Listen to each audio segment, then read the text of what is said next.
ए के साथ शादी को 3 साल हो चुके थे। एक बार गलती से मैंने हमारे मैरिज सर्टिफिकेट पर कॉफी गिरा दी, तो मैं उस डैमेज डॉक्यूमेंट को लेकर सिविल अफेयर्स ब्यूरो गया रिप्लेसमेंट के लिए अप्लाई करने। स्टाफ ने कुछ देर कंप्यूटर पर चेक किया, फिर मेरी तरफ देखकर कहा, सर, आपका मैरिटल स्टेटस अनमैरिड दिख रहा है। मुझे लगा मैंने गलत सुना, इसलिए मैंने जल्दी से कहा, ये इम्पॉसिबल है। मैंने और मेरी वाइफ ने यहीं 3 साल पहले रजिस्ट्रेशन किया था। स्टाफ ने फिर ध्यान से चेक किया, उनका एक्सप्रेशन अजीब हो गया। सिस्टम दिखा रहा है कि आप अनमैरिड हैं, लेकिन मिस यू ऑलरेडी मैरिड हैं। उनका स्पाउस एक और आदमी है जिसका नाम जियो है। क्या आप इस व्यक्ति को जानते हैं? मेरा दिमाग सुन्न हो गया, कानों में तेज आवाज गूंजने लगी। सब जानते थे कि यूई और मैं चाइल्डहुड स्वीटहार्ट्स थे। मैं उसके दिल का व्हाइट मूनलाइट था, वह जिसे उसने अपने यूथ में सीक्रेटली क्रश किया था। और जिया जू वह सब्स्टिट्यूट था जिसे उसने तब ढूंढा जब मैं 2 साल के लिए अब्रॉड था। मैं उस फेक मैरिज सर्टिफिकेट को पकड़े जैसे बिना आत्मा का शरीर कार तक चला गया। तभी याजुए का मैसेज आया, हबी, मैंने अभी मल्टी बिलियन डील क्लोज की। मैंने रोजेज और तुम्हारे फेवरेट श्रिम्प डम्पलिंग्स खरीदे हैं।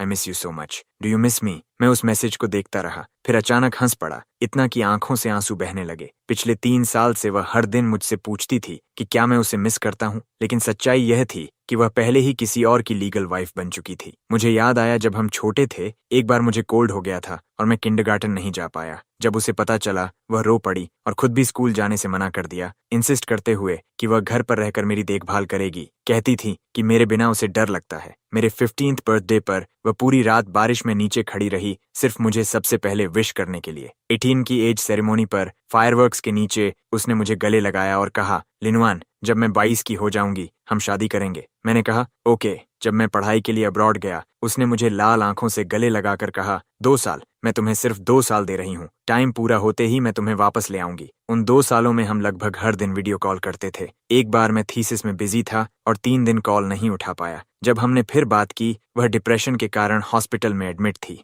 वीडियो में उसकी आंखें लाल थीं। उसने कहा, बेबी, तुम्हारे बिना मैं जी नहीं सकती। जिस दिन मैं वापस आया, मैं उसे सरप्राइज देना चाहता था, लेकिन जब मैंने क्लब हाउस का दरवाजा खोला तो उसे एक ऐसे आदमी के साथ बैठे देखा जो 70% मेरी तरह दिखता था। मेरे हाथ का बुके जमीन पर गिर गया और मैं मुड़कर चला गया। वह घबराकर मेरे पीछे दौड़ी, बार बार एक्सप्लेन करती रही कि वह सिर्फ सब्स्टिट्यूट है और उनके बीच कुछ नहीं हुआ। आखिर में वह 3 दिन और 3 रात बारिश में खड़ी रही। हाई फीवर और निमोनिया हो गया और बेहोश हो गई। तभी मेरा दिल पिघला और मैंने उसे माफ कर दिया। शादी के बाद मैंने देखा कि उसका असिस्टेंट बदलकर जीयू हो गया था, वही सब्स्टिट्यूट। उसने एक्सप्लेन किया कि जीयू के पेरेंट्स की हेल्थ खराब थी। वह वापस आया और असिस्टेंट के इंटरव्यू में पास हो गया, इसीलिए उसे निकाल नहीं सकती थी। एक बार फिर मैंने सहन कर लिया और आखिर में मैं खुद ही मजाक बन गया। कार विला एरिया में पहुंच गई। मैंने सब कुछ सोच लिया था। जैसे ही मैं अंदर जाने वाला था, मैंने लिविंग रूम में यूई और उसकी फ्रेंड की बातचीत सुनी। फ्रेंड ने कहा, मैं अभी जू से हॉस्पिटल में मिलकर आई हूँ। वह ठीक है, बस कुछ स्क्रैचेस हैं। तुम निश्चिंत होकर घर पर लिन्युएन के साथ रह सकती हो। यूई ने भौहें सिकोड़ते हुए सिगरेट बुझा दी और कहा,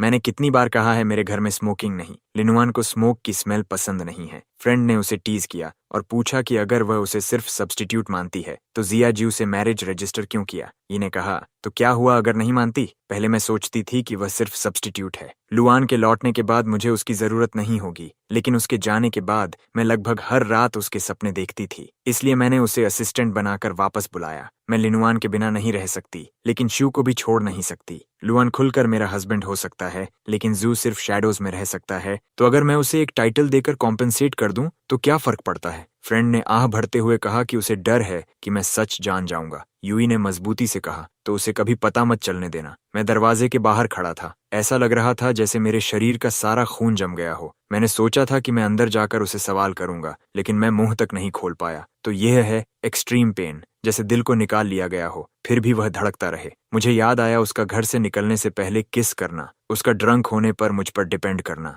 मेरे हाथ गर्म करते हुए कही गई बातें। अब समझ आया कि यह सब झूठ था। मैं पहले सोचता था कि शायद उसके पास कुछ छुपी हुई परेशानियां होंगी। अब मुझे समझ आया कि वह एक ही समय में 2 लोगों से प्यार करती थी। क्या उसने नहीं कहा था कि उसे डर है कि मुझे सच पता चल जाएगा? तो अब मैं उसे दिखाऊंगा कि बिना पीछे देखे जाना क्या होता है। मैं मुड़ा और चला गया, 2 काम करते हुए। पहला, अपनी सारी डोमेस्टिक आइडेंटिटी इन्फॉर्मेशन कैंसिल करने के लिए अप्लाई किया। दूसरा, अपना नाम बदल दिया। स्टाफ ने कहा कि प्रक्रिया 2 हफ्तों में पूरी हो जाएगी। 2 हफ्तों में यूए मुझे फिर कभी नहीं ढूंढ पाएगी। जैसे ही मैं बाहर निकला, मेरा फोन लगातार वाइब्रेट करने लगा। यू के मिस्ड कॉल्स और मैसेजेस से भरा हुआ। मैंने उन्हें न देखा, न जवाब दिया। जब मैं घर पहुंचा, तब तक पूरी तरह अंधेरा हो चुका था। इजुई ने मुझे देखा और दौड़ती हुई आई। उसकी आंखों में चिंता भरी हुई थी। हबी, तुम कहाँ गए थे? मैं घर आई और तुम नहीं मिले। मैं घंटों से इंतजार कर रही थी। मैंने लगभग पूरे शहर को उलट पलट दिया तुम्हें ढूंढने के लिए। उसकी चिंता बिल्कुल असली लग रही थी। मैंने उसे देखा। मेरा दिल जैसे किसी अदृश्य हाथ से दबाया जा रहा था। मुझे याद आया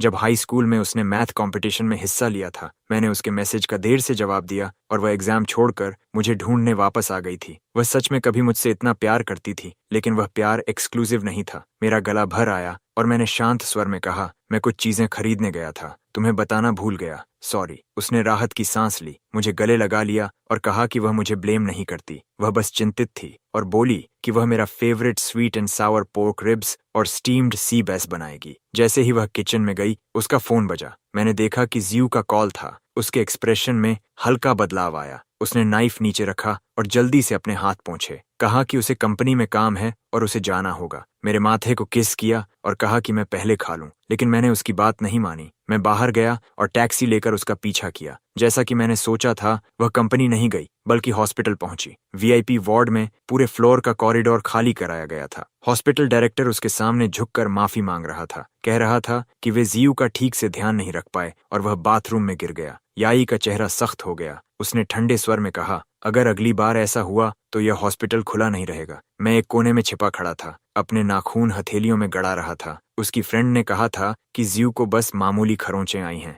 फिर भी वह इतनी परेशान थी। वार्ड का दरवाजा खुला। जियू कमजोर हालत में बेड के सहारे बैठा था। उसका चेहरा पीला था। ये तेज कदमों से उसके पास गई, उसका हाथ पकड़ा और पूछा कि वह कैसा है और क्या कहीं दर्द हो रहा है। जायू ने उसका हाथ पकड़कर कहा, सॉरी, मैं बहुत केयरलेस था। एक्सीडेंट हुआ, शावर में भी गिर गया। तुम्हारा टाइम वेस्ट कर दिया भाई यूएन के साथ। अगर वो ओवरथिंक करे तो ये सब मेरी गलती है। यूई ने उसे हल्के से डांटा, क्या बकवास कर रहे हो? बस ठीक होने पर ध्यान दो। मैं अगले कुछ दिनों तक तुम्हारे साथ यहीं रहूंगी। जू ने फिर पूछा, ब्रदर यूएन का क्या? यूई ने बेपरवाही से कहा, मैं संभाल लूंगी, तुम्हें चिंता करने की जरूरत नहीं। फिर उसने जोड़ा, हम हस्बैंड और वाइफ हैं। क्या मेरा तुम्हारे पास होना नेचुरल नहीं है? हस्बैंड एंड वाइफ, ये शब्द सुनते ही मेरा खून जैसे जम गया। मैं कुछ समझ पाता उससे पहले मैंने देखा कि यजुई ने अपनी कलाई से बीड्स उतारी, धीरे से काजीज के हाथ में पहनाई और कहा, अब खुद को बैड लक मत कहना, ये बीड्स ब्लेस्ड हैं। मैंने इन्हें 7 साल तक पहना है। अब तुम पहनो, ये तुम्हें सेफ और स्मूथ रखेंगे। जीजू भावुक हो गया और उसे गले लगाने के लिए हाथ बढ़ाया। मैं दरवाजे के बाहर खड़ा था। मेरी नजर धुंधली हो रही थी, जैसे मैं गहरे समुद्र में डूब रहा हूँ।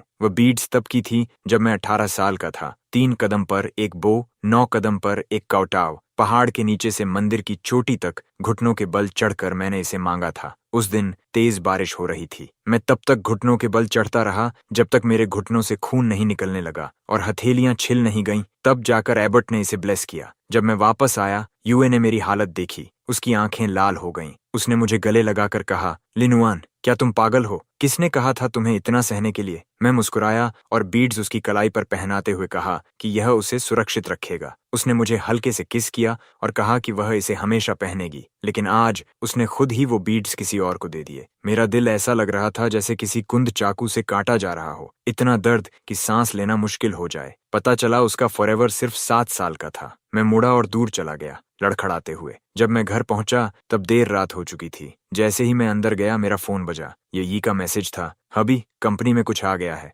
मुझे कुछ दिनों के लिए अब्रॉड बिजनेस ट्रिप पर जाना है। नाराज मत होना, मैं लौट कर इसकी भरपाई कर दूंगी। मैं स्क्रीन को घूरता रहा। उंगलियां कांप रही थीं जब मैंने एक लाइन टाइप की। क्या यह कुछ दिनों का बिजनेस ट्रिप है या अपने हस्बैंड के साथ कुछ दिन बिताने जा रही हो? लेकिन आखिर में मैंने उसे डिलीट कर दिया। आंसू मेरी नजर को धुंधला कर रहे थे। फिर मैंने अपना लगेज पैक करना शुरू किया, अपनी पहचान साबित करने वाली हर चीज सूटकेस में इकट्ठा करते हुए। 3 दिन बाद ये वापस आई। उसने गुलाब पकड़े हुए थे, डम्पलिंग्स लाए और मुस्कुराते हुए कहा, हबी, मैं वापस आ गई। मैं लिविंग रूम में खड़ा उसे देख रहा था। वह आगे बढ़ी मुझे गले लगाने के लिए, कहते हुए कि कंपनी ने उसे अब्रॉड जाने के लिए मजबूर किया, मुझसे नाराज न होने को कहती हुई। मैं थोड़ा पीछे हट गया उसके हग से बचने के लिए। शांत स्वर में कहा, मैं नाराज नहीं हूँ, तुम बस अपने काम पर ध्यान दो। वह एक पल के लिए ठिठक गई, फिर बोली कि अब वह बिजी नहीं है, मुझे कंफर्ट करना चाहती है, और कहा कि उसने मेरे लिए एक सरप्राइज तैयार किया है। फिर मुझे कार में खींच ले गई। आधे घंटे बाद कार एक थिएटर के सामने रुकी। अंदर मैंने देखा कि पूरा मेन हॉल बुक था।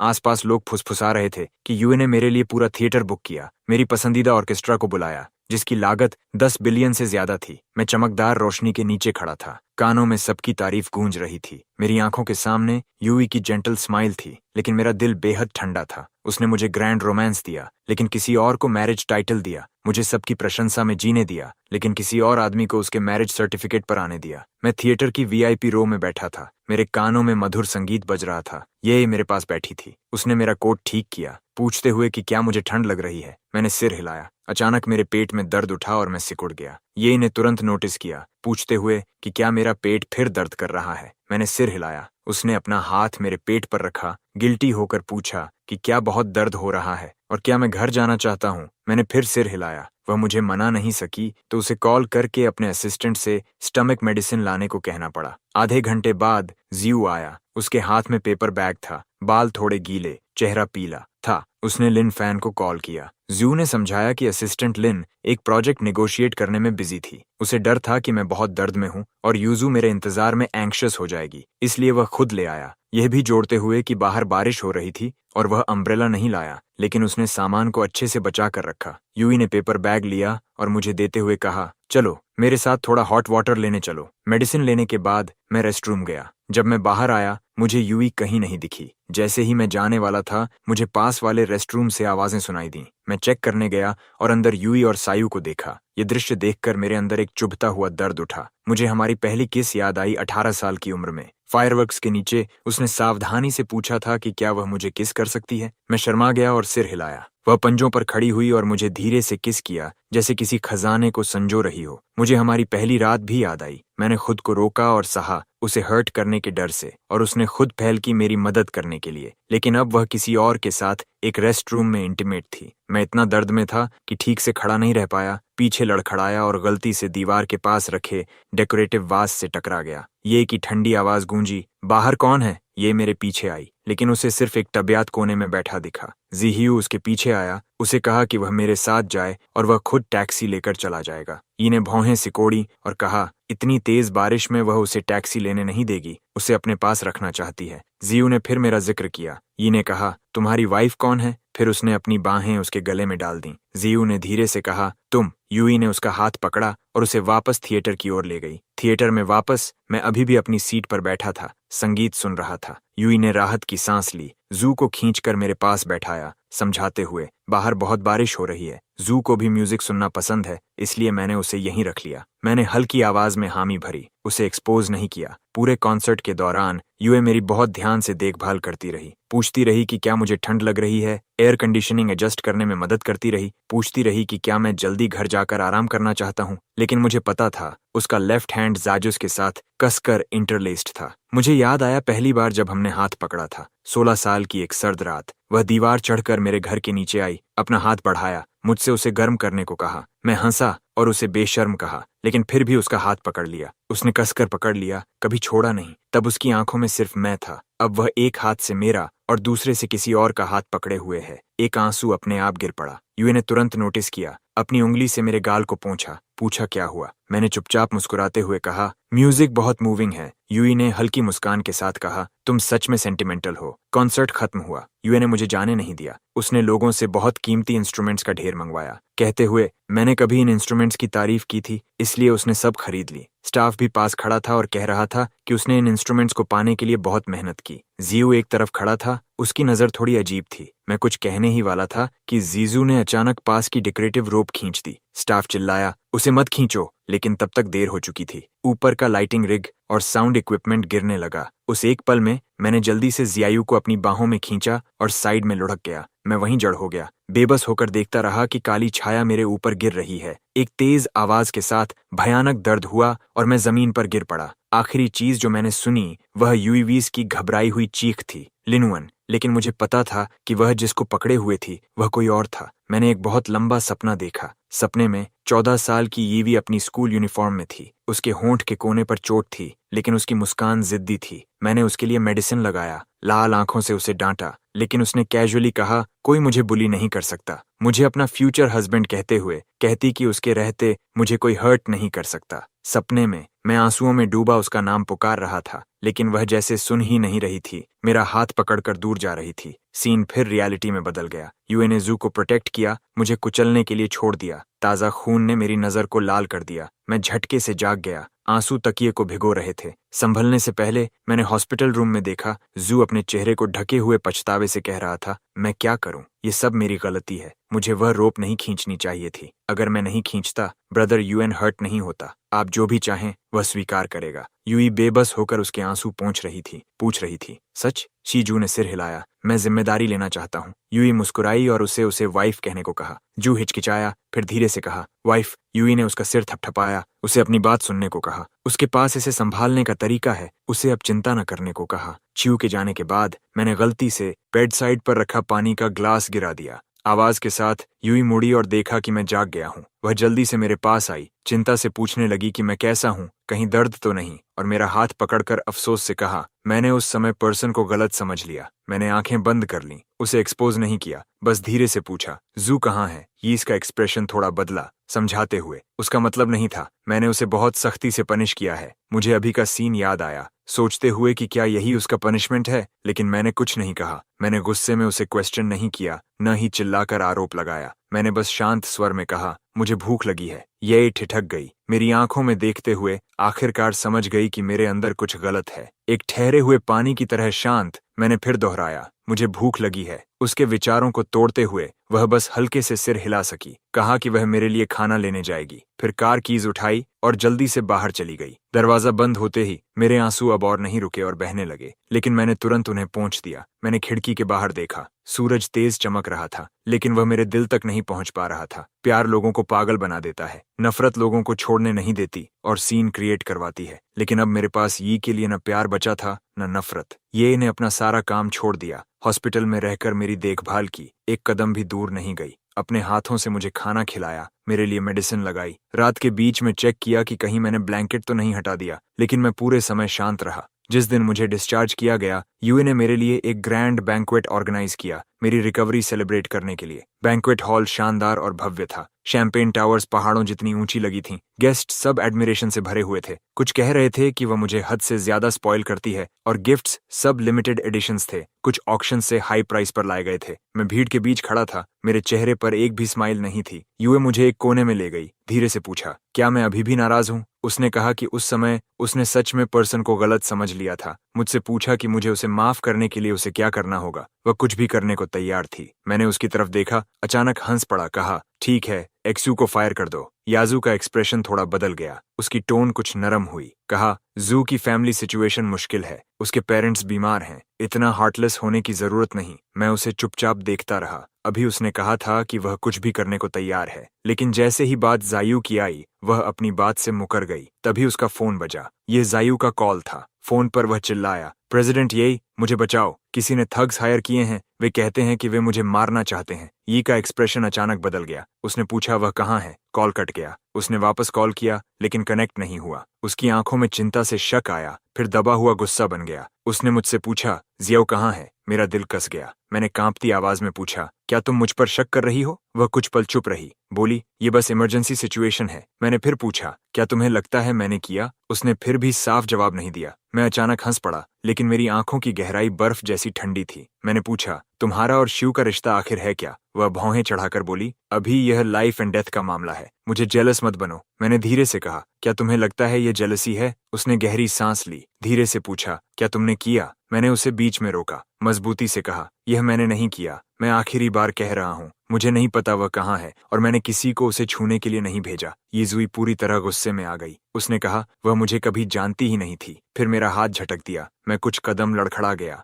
मेरी कमर टेबल के कोने से टकराई, मेरा माथा डेकोरेशन के किनारे से टकराया। ताज़ा खून तुरंत बहने लगा। आसपास लोग चिल्लाए, कहने लगे मैं घायल हो गया हूँ, लेकिन यूई बिना पीछे देखे सीधा बाहर चली गई। फोन पर कॉल करते हुए एक्सू की लोकेशन ट्रेस करने का ऑर्डर दे रही थी। मैंने टेबल का कोना पकड़ा और खड़ा हुआ। खून मेरे माथे से बह रहा था, लेकिन मुझे कोई दर्द महसूस नहीं हुआ। दिल के फटने के दर्द के सामने यह छोटी चोट कुछ भी नहीं थी। मैंने उस दिशा में देखा जहां यूजुई गई थी। अचानक हंस पड़ा। अब उसके दिल और आंखों में सिर्फ शीजू है, जैसे पहले वह मेरे साथ थी। कोई मुझे हॉस्पिटल ले जाने में मदद करना चाहता था। मैंने सिर हिलाया और उन्हें दूर धकेल दिया। अकेले बैंक्वेट हॉल से बाहर चला गया। जैसे ही मैं बाहर निकला, पीछे से तेज आवाज आई। मैं मुड़ा और देखा गोल्ड प्लेटेड साइन जिस पर लिखा था, ये loves Lin Yuan for all eternity. जमीन पर गिर चुका था, 2 टुकड़ों में टूट गया था। मैंने उस साइन को देखा और अचानक जोर से हंस पड़ा। हंसा जब तक आंसू फिर से नहीं गिर गए। हाँ, क्या तुम्हारी इटर्निटी सच में इतनी छोटी थी? मैं अकेला घर गया।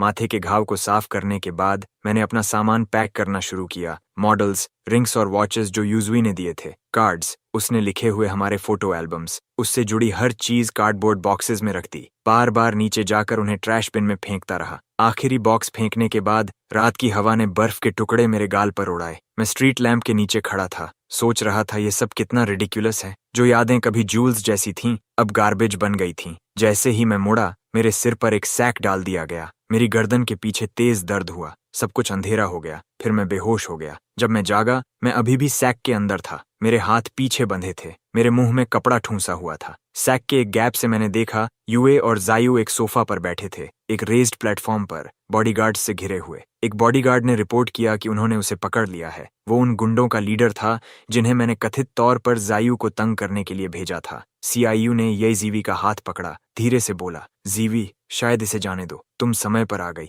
असल में मेरे साथ कुछ भी नहीं हुआ। ईवी ने तिरस्कार से कहा, नहीं, जू को एक उदाहरण बनाकर समझाना होगा। मेरा पूरा शरीर ठंडा पड़ गया। आखिर समझ आया कि ये सब जूयू ने खुद रचा था। उसने खुद को गुंडों से पिटा हुआ दिखाया, लोगों को रिश्वत देकर यूई को धोखा दिया कि मैं ही उसे तंग करने वाला सरगना हूँ। मैं बेतहाशा संघर्ष करता रहा। यूजूस का नाम पुकारना चाहता था, लेकिन बस कमजोर घुटी हुई आवाजें ही निकल पाईं। च्यू ने दयालु बनने का नाटक करते हुए कहा, इस पर थोड़ा रहम करो, लेकिन यूजुइस की आंखें ठंडी थीं। उसने कहा, रहम नामुमकिन। तुमने उसे तंग करने की हिम्मत की, मैं उसे मौत से भी बदतर अंजाम दिखाऊंगी। अगले ही पल मुझे ऊंचे प्लेटफॉर्म पर घसीट लिया गया। नीचे 10 मीटर से ज्यादा गहरा स्विमिंग पूल था। ठंडी पानी की सतह फीकी सफेद रोशनी को प्रतिबिंबित कर रही थी। बोरे में बंद और रस्सी से बंधा हुआ मुझे जोर से नीचे धक्का दिया गया। छपाक! बर्फ जैसा ठंडा पानी तुरंत बोरे में भर गया। भयानक टक्कर से ऐसा लगा जैसे मेरे अंदरूनी अंगों पर हथौड़े से वार हुआ हो। पानी तेजी से मेरी नाक और मुंह में घुस गया,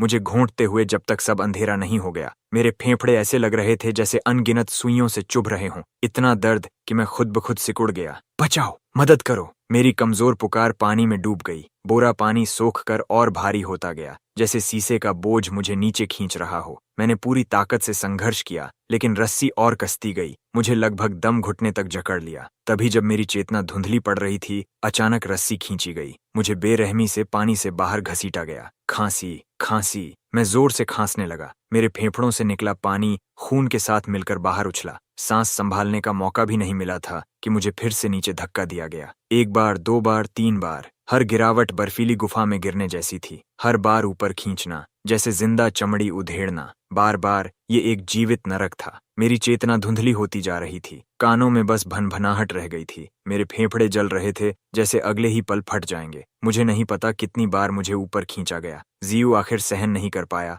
और रुकने को कहा। बस करो जी, उसे और मत यातना दो। ई ने तिरस्कार से कहा, मैं अभी खत्म नहीं हुई हूँ। उसने बॉडीगार्ड से ली गई लोहे की छड़ उठाई और मेरे पास आई। मेरे आदमी को छूने की हिम्मत की, इसकी कीमत चुकानी होगी। धड़ाम! पहला वार मेरी पीठ पर जोर से पड़ा। मेरा शरीर अचानक ऐसे मुड़ा जैसे बिजली का झटका लगा हो। रीढ़ से उठी भयंकर पीड़ा पूरे शरीर में फैल गई। मैंने मुंह में ठूंसे कपड़े को जोर से दबाया, फिर भी घुटी हुई कराह निकल गई। धड़म, धड़म, धड़म! वार पर वार बिना किसी रहम के गिरते रहे। हर प्रहार ऐसा था जैसे हड्डियां तोड़ देना चाहता हो, अंदरूनी अंगों को फाड़ रहा हो। मुझे महसूस हुआ कि मुंह के कोनों से गर्म तरल बह रहा है, ठोड़ी से टपक कर जमीन पर गिर रहा है। 9 वार उसने खुद किए। अंत तक मैं दर्द महसूस भी नहीं कर पा रहा था। मेरी चेतना धुंधली हो गई। आंखों के सामने अंधेरा छाने लगा। मेरा शरीर ऐसा लग रहा था जैसे चिथड़ों में बदल गया हो, जैसे किसी मीट ग्राइंडर में फेंक दिया गया हो। आखिरी वार के बाद मैं जमीन पर टूटी गुड़िया की तरह पड़ा था। मेरे नीचे खून का तालाब फैलता जा रहा था, कपड़ों को भिगोकर जमीन को लाल कर रहा था। उसने अपने चमकदार लेदर के जूते उठाए और मेरी उंगलियों पर जोर से रख दिए। उंगलियों की हड्डियां टूटने की आवाज साफ सुनाई दी। मैं दर्द से कांप उठा, लेकिन चीख भी नहीं निकाल पाया। तभी यीवी संतुष्ट होकर अपना पैर हटाया। वो मुड़ी और जीव की बाहों में झुक गई। उसकी लंबी उंगलियां उसके बालों को सहला रही थीं। तुम अभी ऐसे थीं, क्या मैंने तुम्हें डरा दिया? सब ठीक है, अब खत्म हो गया, अब कोई तुम्हें परेशान नहीं करेगा। उसने बॉडीगार्ड को हाथ हिलाकर जैसे कचरा हटाने को कहा। इसे वापस फेंक दो। इतना कहकर वो जियू को लेकर बिना पीछे देखे चली गई। उसके हाई हील्स खून के तालाब में चलते हुए चिपचिपी आवाज कर रहे थे। मेरे मुंह में ठूंसा हुआ कपड़ा आखिर ढीला हो गया। मैंने अपनी आखिरी ताकत से उसकी नाम को भर्राई आवाज में पुकारा। ये आवाज हवा में टिमटिमाती मोमबत्ती जैसी कमजोर थी, लेकिन उसने मेरी सारी बची हुई ताकत खत्म कर दी। उसके कदम अचानक रुक गए, लेकिन उसी पल जियू बेहोश होकर उसके कंधे पर झुक गया, उसकी कमर पकड़ ली। जीवी, अचानक मेरा सिर बहुत दर्द कर रहा है। ये ने तुरंत अपनी नजर हटा ली। अभी की उस झलक को नजरअंदाज करते हुए घबराकर उसका हाथ थाम लिया। मैं तुम्हें तुरंत अस्पताल ले जाऊंगी। वो तेजी से चली गई, कभी पीछे मुड़कर नहीं देखा। मैं उसकी दूर जाती हुई पीठ को देखता रहा। अचानक हंस पड़ा, लगातार हंसता रहा। आंसू खून के साथ बहने लगे। काश उसने बस एक बार पीछे मुड़कर देखा होता, सिर्फ एक बार, तो उसे पता चल जाता। जिसे उसने अभी आधा मार डाला वही इंसान था जिसे उसने कभी अपनी हथेली पर संभाला था, लेकिन उसने नहीं देखा। उसकी आंखें पूरी तरह स्यायु पर टिकी थीं। जब मुझे होश आया, मैंने खुद को विला के फर्श पर फेंका हुआ पाया, पूरी तरह भीगा हुआ। हड्डियां ऐसे दर्द कर रही थीं जैसे कुचल दी गई हों। मैंने रेंग कर उठने की कोशिश की। हर हरकत मेरी पीठ के घावों को फाड़ रही थी। उंगलियां पहचान से बाहर सूज चुकी थीं। टूटी हुई उंगलियों की हड्डियां डरावने नीले बैंगनी रंग में दिख रही थीं। मेरी जेब में फोन वाइब्रेट हुआ। मैंने कांपते हाथों से उसे निकाला। 2 मैसेज थे। पहला यूए का था। हबी, मैं पहले गलत थी। तुम्हारे साथ गुस्सा नहीं होना चाहिए था। मैं बस नहीं चाहती थी कि तुम गलत काम करो। मैं इन दिनों जू की देखभाल के लिए अस्पताल में रहूंगी, इसलिए घर नहीं आऊंगी। जब वो ठीक हो जाएगा तो तुम्हारे पास वापस आएगा। मैं स्क्रीन को घूरता रहा। अचानक हंस पड़ा जब तक आंसू नहीं आ गए। कितना मजाक है। उसने मुझे आधा मार डाला, फिर भी मुझे शांति से हबी कह सकती है। उसे ये तक नहीं पता चला कि मैं गायब हूँ। दूसरा मैसेज पहचान रद्द होने की सूचना था। सर, आपकी पहचान रद्द और नाम बदलने की एप्लीकेशन मंजूर हो गई है, आज से लागू। मैंने फोन को कसकर पकड़ा, उंगलियां सफेद पड़ गईं। मैं आखिरकार जा सकता हूँ। मैं मुश्किल से खड़ा हुआ, साफ कपड़े पहने, पहले से पैक किया हुआ सूटकेस उठाया। मैंने घर में अपनी हर चीज ले ली, सिवाय 2 चीजों के। एक ईवेस का कपल नेकलेस था जो 18 साल की उम्र में दिया गया था, जिसके पेंडेंट में माइक्रो ट्रैकर छिपा था। जब उसने दिया था, उसने कहा था, लिन युएन, मैं हर समय जानना चाहती हूँ कि तुम क्या कर रहे हो। तब मुझे ये प्यारा लगा था। अब बस विडंबना है, शायद उसने इसे लंबे समय से चेक नहीं किया, लेकिन अगर करती तो जान जाती कि उसने खुद मुझे बार बार प्लेटफॉर्म से पूल में धक्का दिया। उसने खुद मुझे 99 बार मारा। उसने खुद मेरी उंगलियां कुचली। दूसरी चीज, वो प्रेम पत्र थे जो उसने मुझे पाने के लिए लिखे थे। पीले पड़े कागजों का मोटा ढेर, जिसमें अब भी उसकी लड़की जैसी लिखावट थी। लिन युएन, आज तुम्हें सफेद शर्ट में देखकर मेरा दिल इतनी तेज धड़क रहा था कि लगा मर जाऊंगी। लुआन, मेरे ग्रेजुएट होने तक इंतजार करो, हम शादी करेंगे। मैं एक दिन भी इंतजार नहीं कर सकती। लिनवान, मैं तुम्हें जिंदगी भर प्यार करूंगी, सिर्फ तुम्हें। मैंने उन शब्दों को हल्के से छुआ। अचानक 18 साल की वो याद आई, जब उसने लाल आंखों से मुझे गले लगाया था और कहा था, लिनवन, तुम्हारे बिना मैं जी नहीं सकती। वो वादे जो मुझे कभी जागते रखते थे, अब हर शब्द में मजाक लग रहे थे। मैंने नेकलेस और प्रेम पत्र कॉफी टेबल पर रखे, दृढ़ता से मुड़ा और निकल गया। दरवाजे से बाहर जाते समय मैंने अपना फोन कूड़ेदान में फेंक दिया, अपने अतीत के साथ दफन कर दिया। अब इस दुनिया में वो लिन युएन नहीं है जो यी के लिए आंसू बहाता था। प्लेन उड़ गया। मैंने खिड़की के बाहर शहर की लाइट्स को फीका पड़ते देखा, धुंधली सी 18 साल की याजुए को बादलों पर खड़े मुस्कुराते देखा। अगले ही पल मेरी पसलियों में तेज दर्द उठा, भ्रम टूट गया। मैंने होंठ काट लिए, खून का स्वाद मुंह में फैल गया। सर, क्या आपको मदद चाहिए? मेरे बगल में बैठी महिला ने अपनी मैगजीन नीचे रखी। मेरे माथे पर ठंडे पसीने को देखकर मैंने सिर हिलाया, चेहरा स्कार्फ में और छुपा लिया। स्कार्फ में अब भी बेसमेंट की सीलन भरी गंध थी, एक सस्ती चीज जो मैंने एयरपोर्ट के वॉशरूम से खरीदी थी। मैं ठीक हूँ। मेरी आवाज धीमी थी, बस थोड़ा चक्कर है। लिंडसे ने इस अजीब से युवक को गौर से देखा। उसने एक बड़ा सा कैमल ट्रेंच कोट पहना था। बाएं हाथ की रिंग फिंगर पर लंबे समय तक अंगूठी पहनने का निशान था। उसका दाहिना हाथ भयानक तरीके से मुड़ा हुआ था। सबसे बेचैन करने वाली बात यह थी कि 26DG के केबिन में भी वो अनजाने में कांप रहा था। मैं एक डॉक्टर हूँ। लिंशी ने एक टिश्यू आगे बढ़ाया। तुम बहुत खराब दिख रहे हो। मैंने टिश्यू लिया, लेकिन इस्तेमाल नहीं किया। मैं कोई निशान नहीं छोड़ सकता था, खासकर अब। लेकिन जैसे ही प्लेन लैंड होगा, यूए मुझे नहीं ढूंढ पाएगी, चाहे वो दुनिया उलट पुलट कर दे। तभी अचानक मेरे पेट से तेज दर्द उठा। मेरी नजर अंधेरी हो गई। मुझे महसूस हुआ कि गर्म तरल मेरी नाक से बह रहा है। मैंने छूने के लिए हाथ उठाया, लेकिन चमकीले लाल खून से चिपचिपा एहसास हुआ। लिंडजी ने अपनी सीट बेल्ट खोल दी। फ्लाइट अटेंडेंट, हमें यहाँ इमरजेंसी मेडिकल मदद चाहिए। मेरी धुंधली नज़र में मैंने उस महिला की पतली उंगलियों को जल्दी से मेरी कॉलर खोलते देखा। अजीब, इस पल मुझे यूई के हाथ याद आए। कल रात उन्हीं हाथों ने जीजू की शर्ट ऐसे ही खोली थी। मुझे लगा जैसे अनगिनत हाथ मुझे उठा रहे हैं, जैसे तूफान में समुद्र पर तैरता हुआ पत्ता। मुझे पूल में धकेले जाने का एहसास याद आया, बर्फ जैसे पानी का मेरे फेफड़ों में भरना, बोरे का मेरे गाल से रगड़ना। सबसे दर्दनाक था यूवी का कहना, मेरे आदमी को छूने की हिम्मत की, इसकी कीमत चुकानी होगी। हर शब्द ऐसा था जैसे कुंद चाकू मेरे दिल को काट रहा हो। चेतना खोने से पहले आखिरी पल में मैंने अपनी ही कर्कश हंसी सुनी। कितना विडंबनापूर्ण! जिन पसलियों को याई ने खुद तोड़ा वही अब मेरे फेफड़ों को छेद रही हैं। वो हमेशा कहती थी कि मुझे हर नुकसान से बचाएगी, फिर भी वही मुझे सबसे ज्यादा चोट देने वाली बनी। केबिन की लाइट ऊपर झूल रही थी। लिंक्स की शर्ट पसीने से भीग चुकी थी। ये अजनबी उसकी बाहों में था, धीरे धीरे अपनी जान खो रहा था, और एक अजीब सी भावना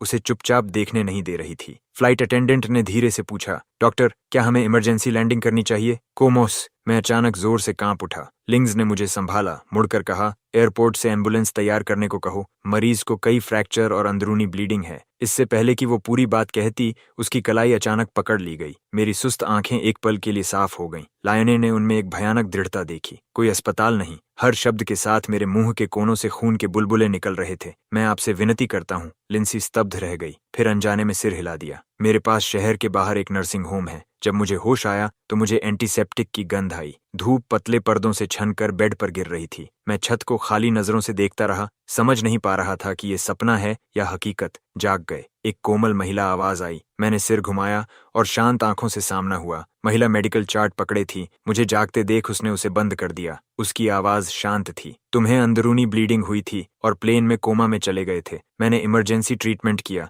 अब कैसा महसूस हो रहा है? मैंने सहज रूप से अपने पेट को छुआ। दर्द काफी कम हो गया था, लेकिन अंदर हल्की पीड़ा थी। मैंने होंठ हिलाए। आवाज भारी थी। धन्यवाद। महिला ने सिर हिलाया और मुझे गर्म पानी का गिलास दिया। मेरा नाम लिन एक्सी है। मैं डॉक्टर हूँ। ये मेरा प्राइवेट नर्सिंग होम है, बहुत सुरक्षित। पानी गर्म था। मेरी उंगलियां अनजाने में गिलास को छू रही थीं। मैंने नजरें झुका लीं। कुछ देर चुप रहा, फिर धीरे से कहा, ली, मेरा नाम लिन है। मैं नर्सिंग होम में रुक गया। लिनी हर दिन राउंड्स करती थी। जरूरी मेडिकल सवालों के अलावा उसने कभी मेरी निजी बातों में दखल नहीं दिया। एक दिन ड्रेसिंग बदलते समय नर्स से ट्रे टकरा गई। धातु के औजारों के गिरने की आवाज से मैं चौंक गया। शरीर सिमट गया। लेक्स का हाथ हवा में ही रुक गया। उसने मेरे रुख को देखा, मेरी पसलियों को बचाने की मुद्रा। उसकी नजर मुझ पर घूमी। मेरी कलाई के नीले निशान अभी फीके नहीं पड़े थे। उसने अचानक कहा, ये चोटें किसी हादसे की नहीं हैं। मेरी सांस अटक गई। लिंग ने जोर नहीं दिया, बस मेरी कॉलर ठीक की। आवाज बहुत हल्की थी। अगर तुम बताना नहीं चाहते तो जवाब देने की जरूरत नहीं है, लेकिन अगर जरूरत हो तो यहाँ के वकील और पुलिस तुम्हारी मदद कर सकते हैं।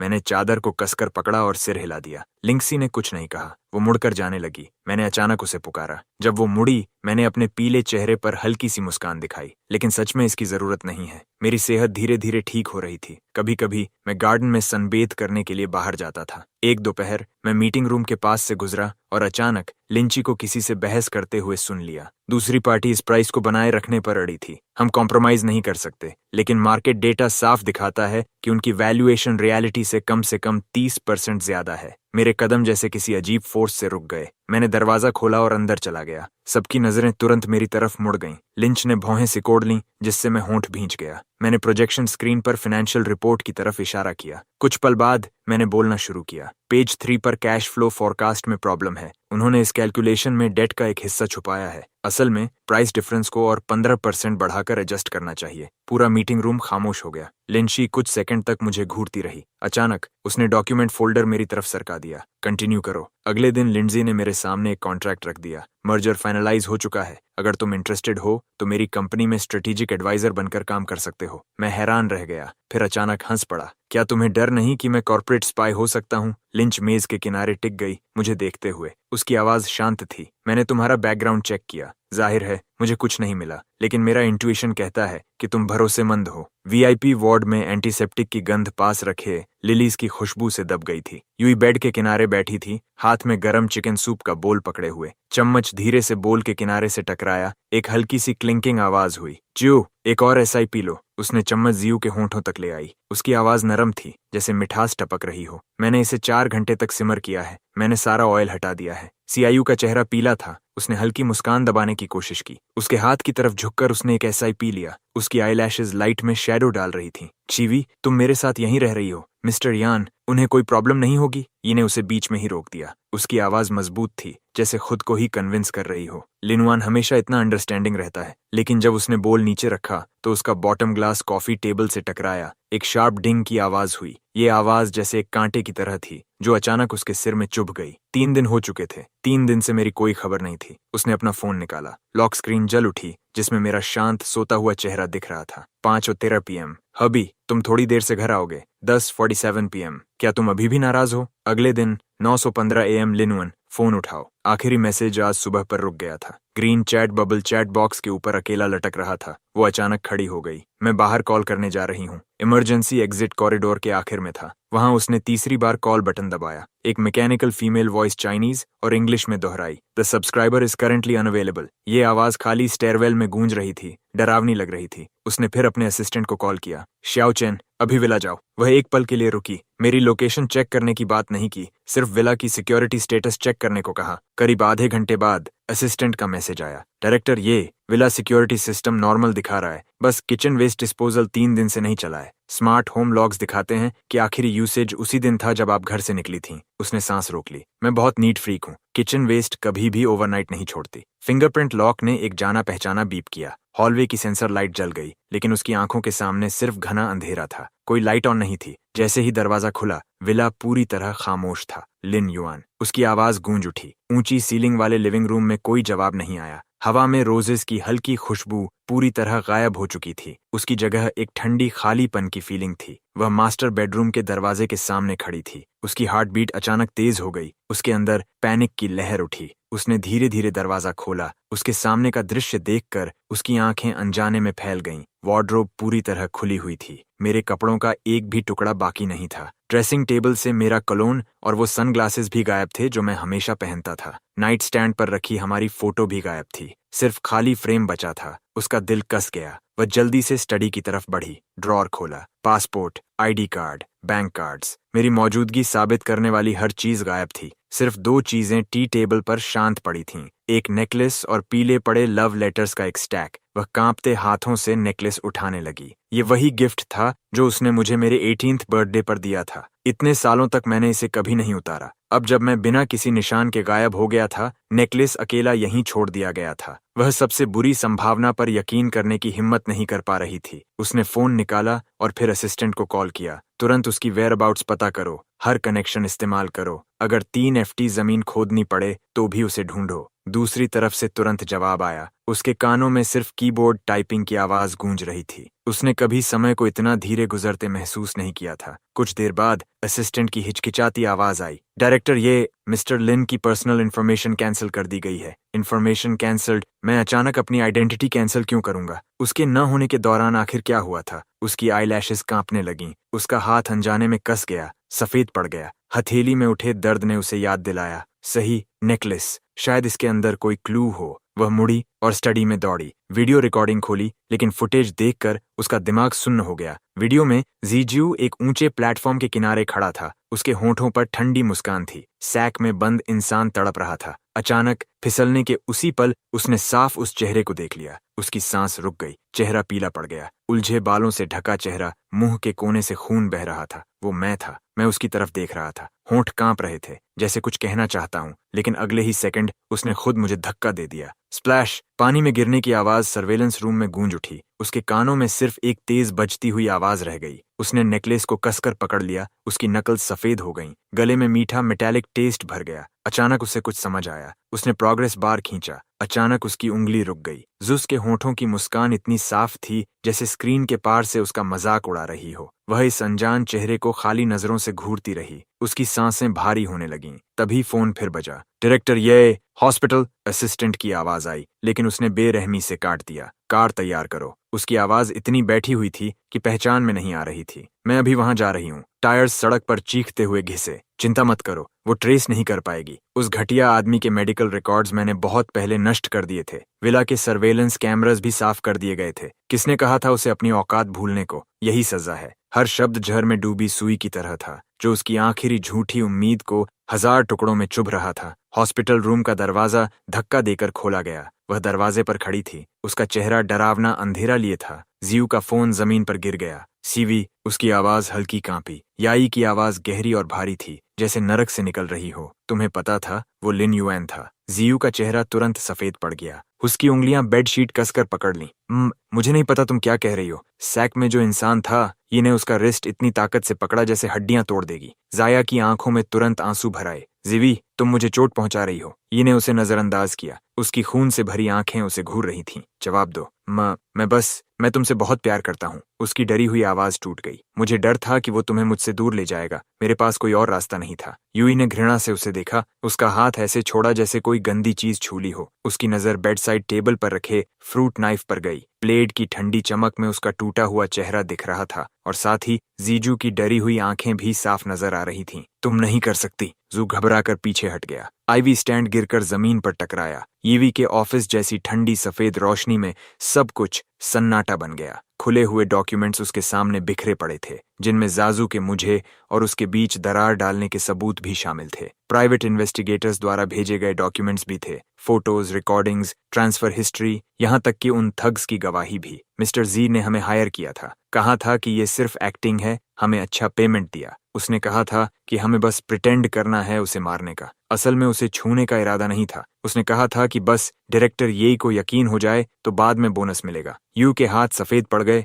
उसकी आंखों में अंधेरा घूमने लगा। शुरू से अंत तक सब कुछ जियू ने प्लान किया था। फिर भी उसने उस इंसान को जिससे वह गहराई से प्यार करती थी, मुझे खुद अपने हाथों से अंधेरे में धकेल दिया। जब जीजू को बॉडीगार्ड्स ऑफिस में लेकर आए, उसके चेहरे पर अभी भी चापलूसी भरी मुस्कान थी। शिवी, तुमने मुझे इतनी जल्दी क्यों बुलाया? वह अपनी बात पूरी भी नहीं कर पाया था कि डॉक्यूमेंट्स का ढेर उसके चेहरे पर दे मारा गया। एक्सप्लेन। ईविस की आवाज बर्फ जैसी ठंडी थी। पेपर्स पूरे फ्लोर पर फैल गए। जियू ने नीचे देखा। फोटोज और बैंक स्टेटमेंट्स की झलक मिली। उसकी मुस्कान तुरंत गायब हो गई। मैं एक्सप्लेन कर सकता हूँ। वह घबरा गया और उन्हें उठाने बैठ गया। उंगलियां कांप रही थीं। ये जरूर किसी ने मुझे फंसाने के लिए किया है। ये लिन युएन ही होगा। वो मुझसे नफरत करता है। तो लिन युएन? याजू उसे घूर रही थी। उसकी आवाज अजीब तरह से शांत थी। उसने ड्रॉर से रिकॉर्डर निकाला और प्ले दबाया। वो घटिया आदमी डिजर्व करता है। किसने कहा था उसे अपनी औकात भूलने को? जियस की आवाज पूरे ऑफिस में गूंज उठी। उसका चेहरा तुरंत सफेद पड़ गया। जियू ने जबरदस्ती एक कठोर मुस्कान बनाई, डॉक्यूमेंट्स को किनारे फेंका और धीरे धीरे यूई के पास आया।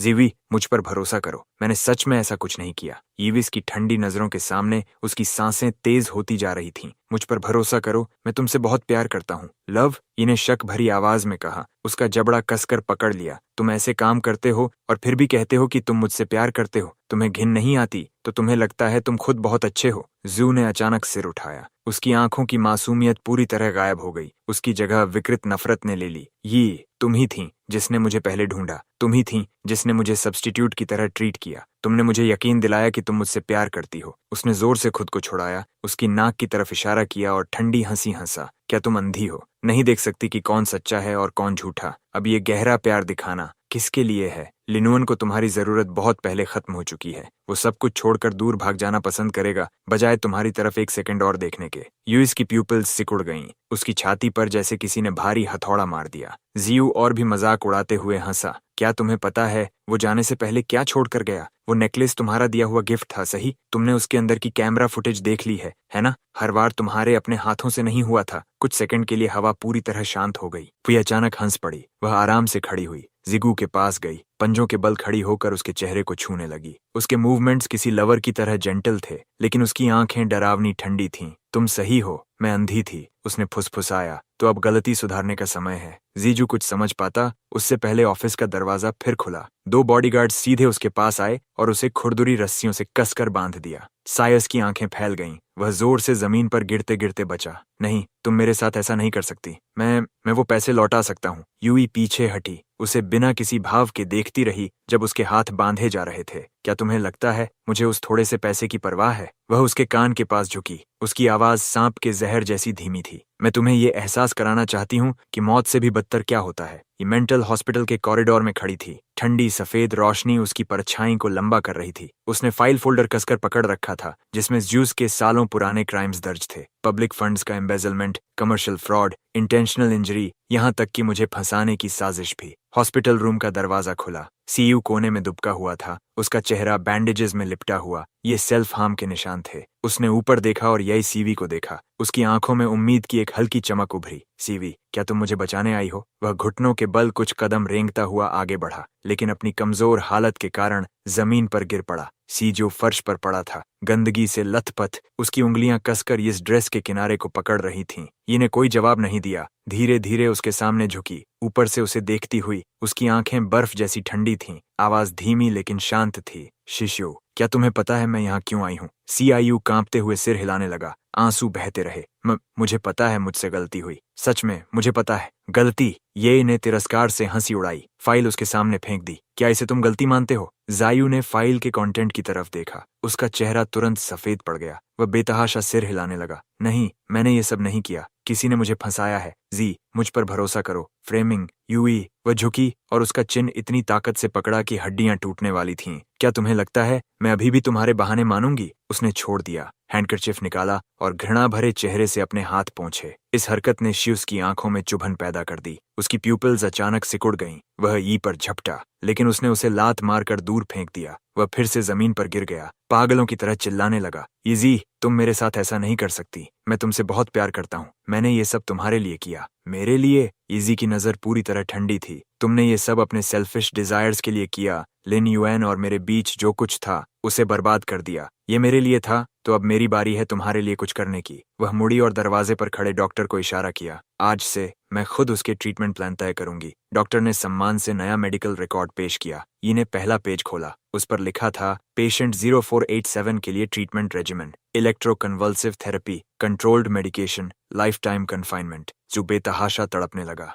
नहीं, तुम ऐसा नहीं कर सकती येजी। मैं तुम्हें शाप देता हूँ। मैं तुम्हें शाप देता हूँ कि तुम्हें कभी लिन युएन की माफी नहीं मिलेगी। इजी बिना पीछे देखे कमरे से बाहर निकल गई। उसके पीछे जीजू की दिल दहला देने वाली चीखें गूंज रही थीं। वह हॉलवे में खड़ी हुई और सिगरेट जला ली। धुएं के बीच उसकी आंखें गहरी और समझ से परे थीं। असिस्टेंट सावधानी से आगे आया। डायरेक्टर, ये आपके आदेश के अनुसार जा फैमिली की एसेट्स पूरी तरह फ्रीज कर दी गई हैं। जासी के पेरेंट्स पर भी रिस्ट्रिक्शंस लगा दी गई हैं। ये जीवी ने हल्की आवाज में कहा। उसके एम्बेजलमेंट की खबर मीडिया में लीक कर दो। मैं चाहता हूं उसकी रेपुटेशन बर्बाद हो जाए। असिस्टेंट ने सिर हिलाया और चला गया। ने सिगरेट बुझाई, खिड़की के बाहर नाइट स्काई की तरफ देखा। वह जानती थी कि ये रिवेंज मेरे झेले दर्द की भरपाई नहीं कर सकता, लेकिन कम से कम वह जियाओ को किसी और को नुकसान पहुंचाने का मौका नहीं देगी। ये उस विला के सामने खड़ी थी जहां हम साथ रहते थे। उसके हाथ में रिकॉर्डिंग थी जिसे वह अनगिनत बार देख चुकी थी, लेकिन सर्वेलेंस डेटा जू ने मिटा दिया था। कोई भी क्लू नहीं बचा था। खोज जारी रखो। उसकी आवाज भारी थी, आंखों में लाल वेन्स उभर आई थीं। चाहे जिंग को उलट पुलट करना पड़े, हमें उसे ढूंढना होगा। असिस्टेंट डरते हुए एक डॉक्यूमेंट लेकर आया। डायरेक्टर, ये मिस्टर यान की पर्सनल इन्फॉर्मेशन कैंसिल कर दी गई है। इमिग्रेशन रिकॉर्ड्स भी पूरी तरह मिटा दिए गए हैं। इजुई ने मुट्ठी कस ली। उसकी नकल्स सफेद हो गईं। उसने हर कनेक्शन इस्तेमाल किया, यहाँ तक कि बड़ा रिवॉर्ड भी अनाउंस किया, लेकिन ऐसा लग रहा था जैसे मैं दुनिया से बिना कोई निशान छोड़े गायब हो गया हूँ। वह हर उस जगह गई जहां हम कभी साथ गए थे। हाई स्कूल, अम्यूजमेंट पार्क, पहाड़ की चोटी पर मंदिर, यहाँ तक कि विदेश, वो सिटी जहां मैंने पढ़ाई की थी। लेकिन हर बार वह खाली हाथ लौटी। उसे बार बार सपने आने लगे। सपने में मैं खून के तालाब में खड़ा था, उसे ठंडी नजरों से देख रहा था।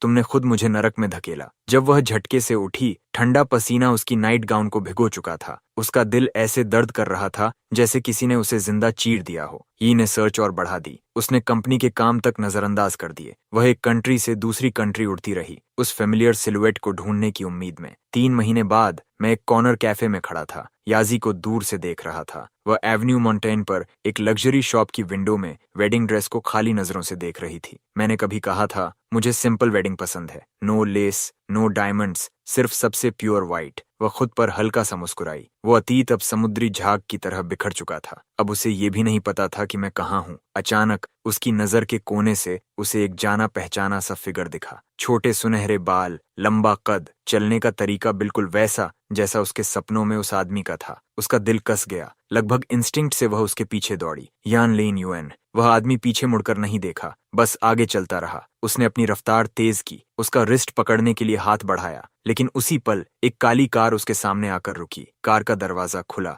एक पर्पल टाइट ड्रेस पहने वुमन ने उसे गले लगा लिया। पंजों के बल खड़ी होकर उसके कान में कुछ फुसफुसाई, जिससे वह हल्का सा हंस पड़ा। उसका साइड प्रोफाइल दिखा। वह एक पूरी तरह अजनबी चेहरा था।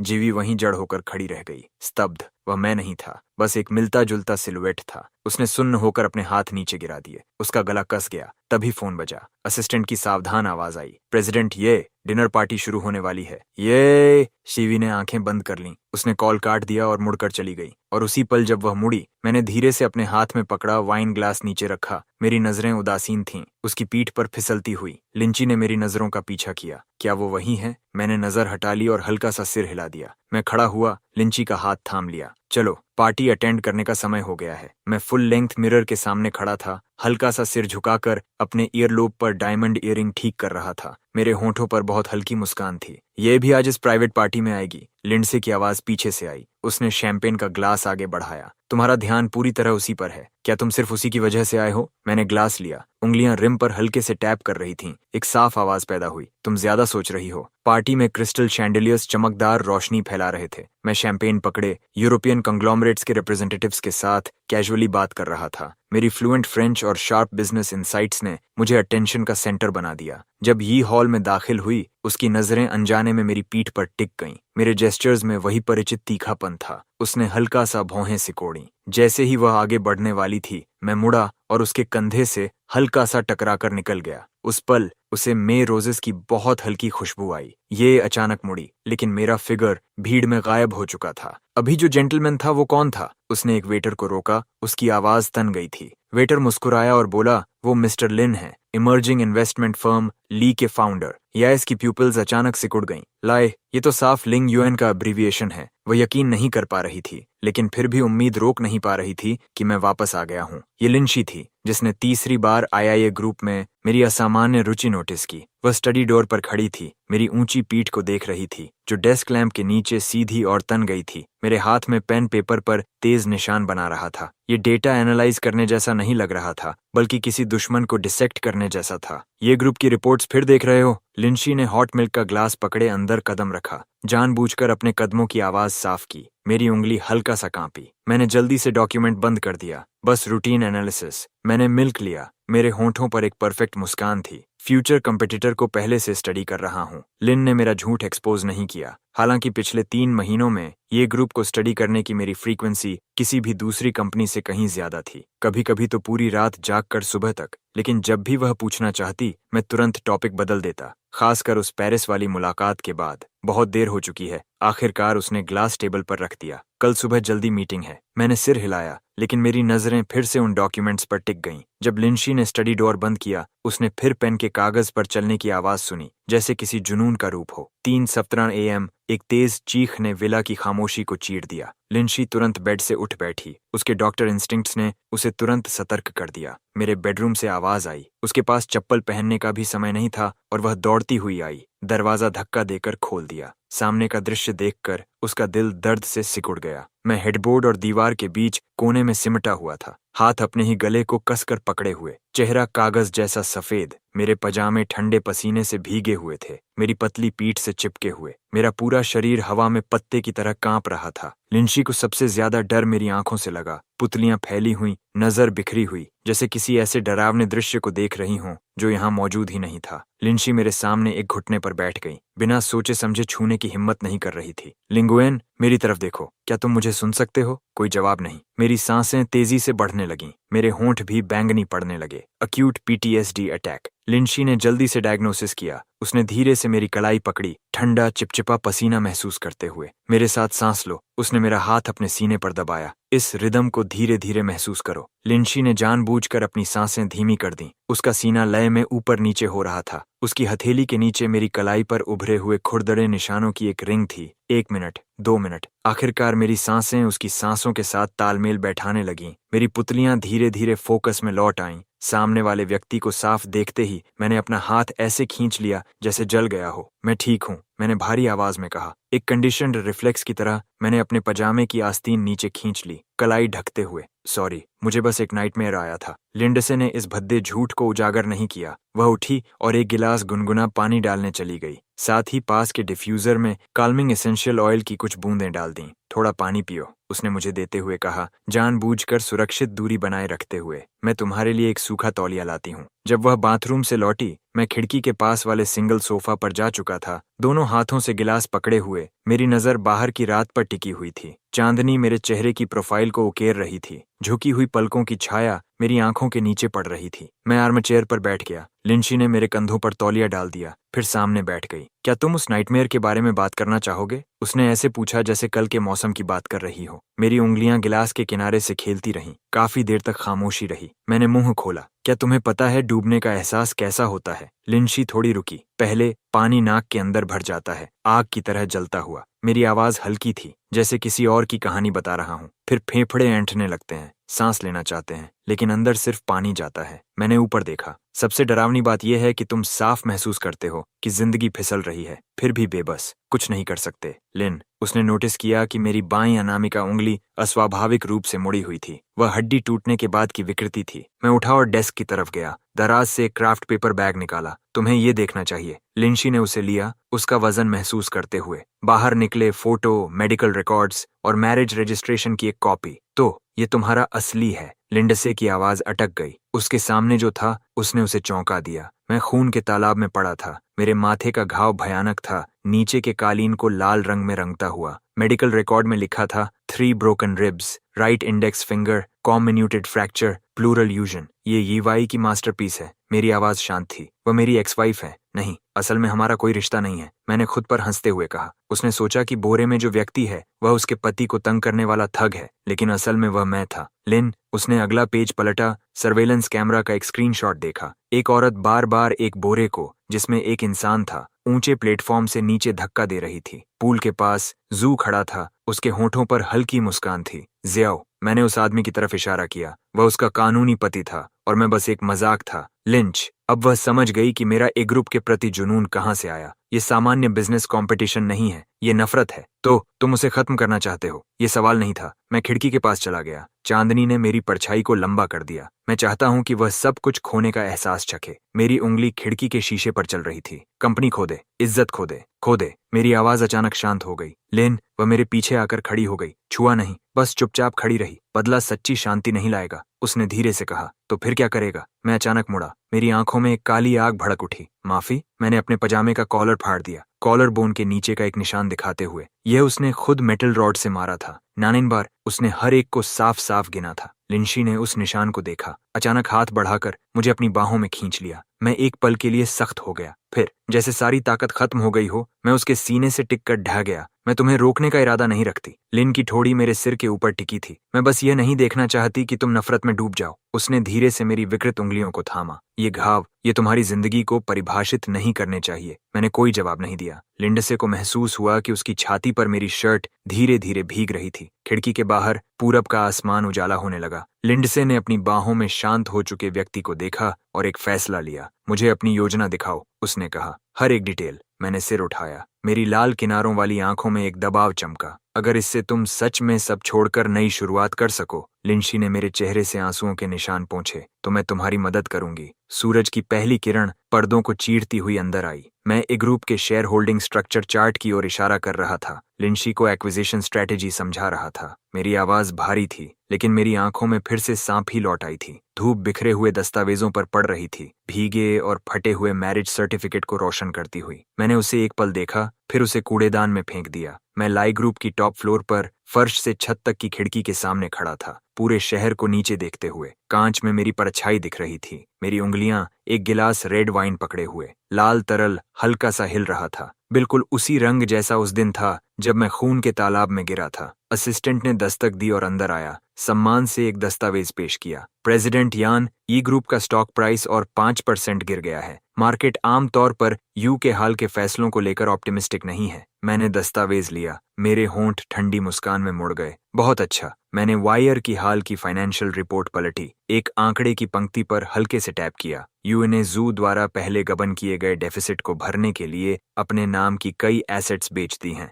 IIA ग्रुप बॉन्ड्स, जिन्हें हम होल्ड कर रहे हैं, उन्हें बेचते रहो। मैंने दस्तावेज बंद किया। आवाज शांत थी। असिस्टेंट थोड़ा हिचकिचाया। लेकिन अगर ये ग्रुप बहुत जल्दी गिर गया तो हम भी इन्वेस्टमेंट कैपिटल का एक हिस्सा खो देंगे। मैंने ऊपर देखा। मेरी आंखों में एक तेज चमक उभरी। इससे कोई फर्क नहीं पड़ता। मुझे परवाह नहीं। मुझे सिर्फ इस बात की परवाह है कि यूई कैसे धीरे धीरे सब कुछ खोती है, वो चीजें जिन्हें वह कभी सबसे ज्यादा महत्व देती थी, जैसे मैंने कभी सब कुछ खो दिया था। यूरोप में यूई अपने ऑफिस में कंप्यूटर स्क्रीन को घूर रही थी। स्टॉक प्राइस की लाइन बिना रुके गिर रही थी। शेयर होल्डर्स के फोन लगातार बज रहे थे। वह बेहद चिढ़ गई। सीधे उन्हें म्यूट कर दिया। पता लगाओ कि इसके पीछे कौन है जो इसे मैनिपुलेट कर रहा है, उसने ठंडे स्वर में असिस्टेंट को आदेश दिया। असिस्टेंट के माथे पर ठंडा पसीना आ गया। स्विट्जरलैंड की एक नई इन्वेस्टमेंट कंपनी से आने वाले कैपिटल फ्लो को चेक किया गया। बैकग्राउंड बहुत गहरा है। असली कंट्रोलर को फिलहाल ट्रेस नहीं किया जा सका। यूए ने भौहें सिकोड़ लीं। अचानक कुछ याद करते हुए, कंपनी का नाम ली। उसने इस नाम को बार बार बुदबुदाया,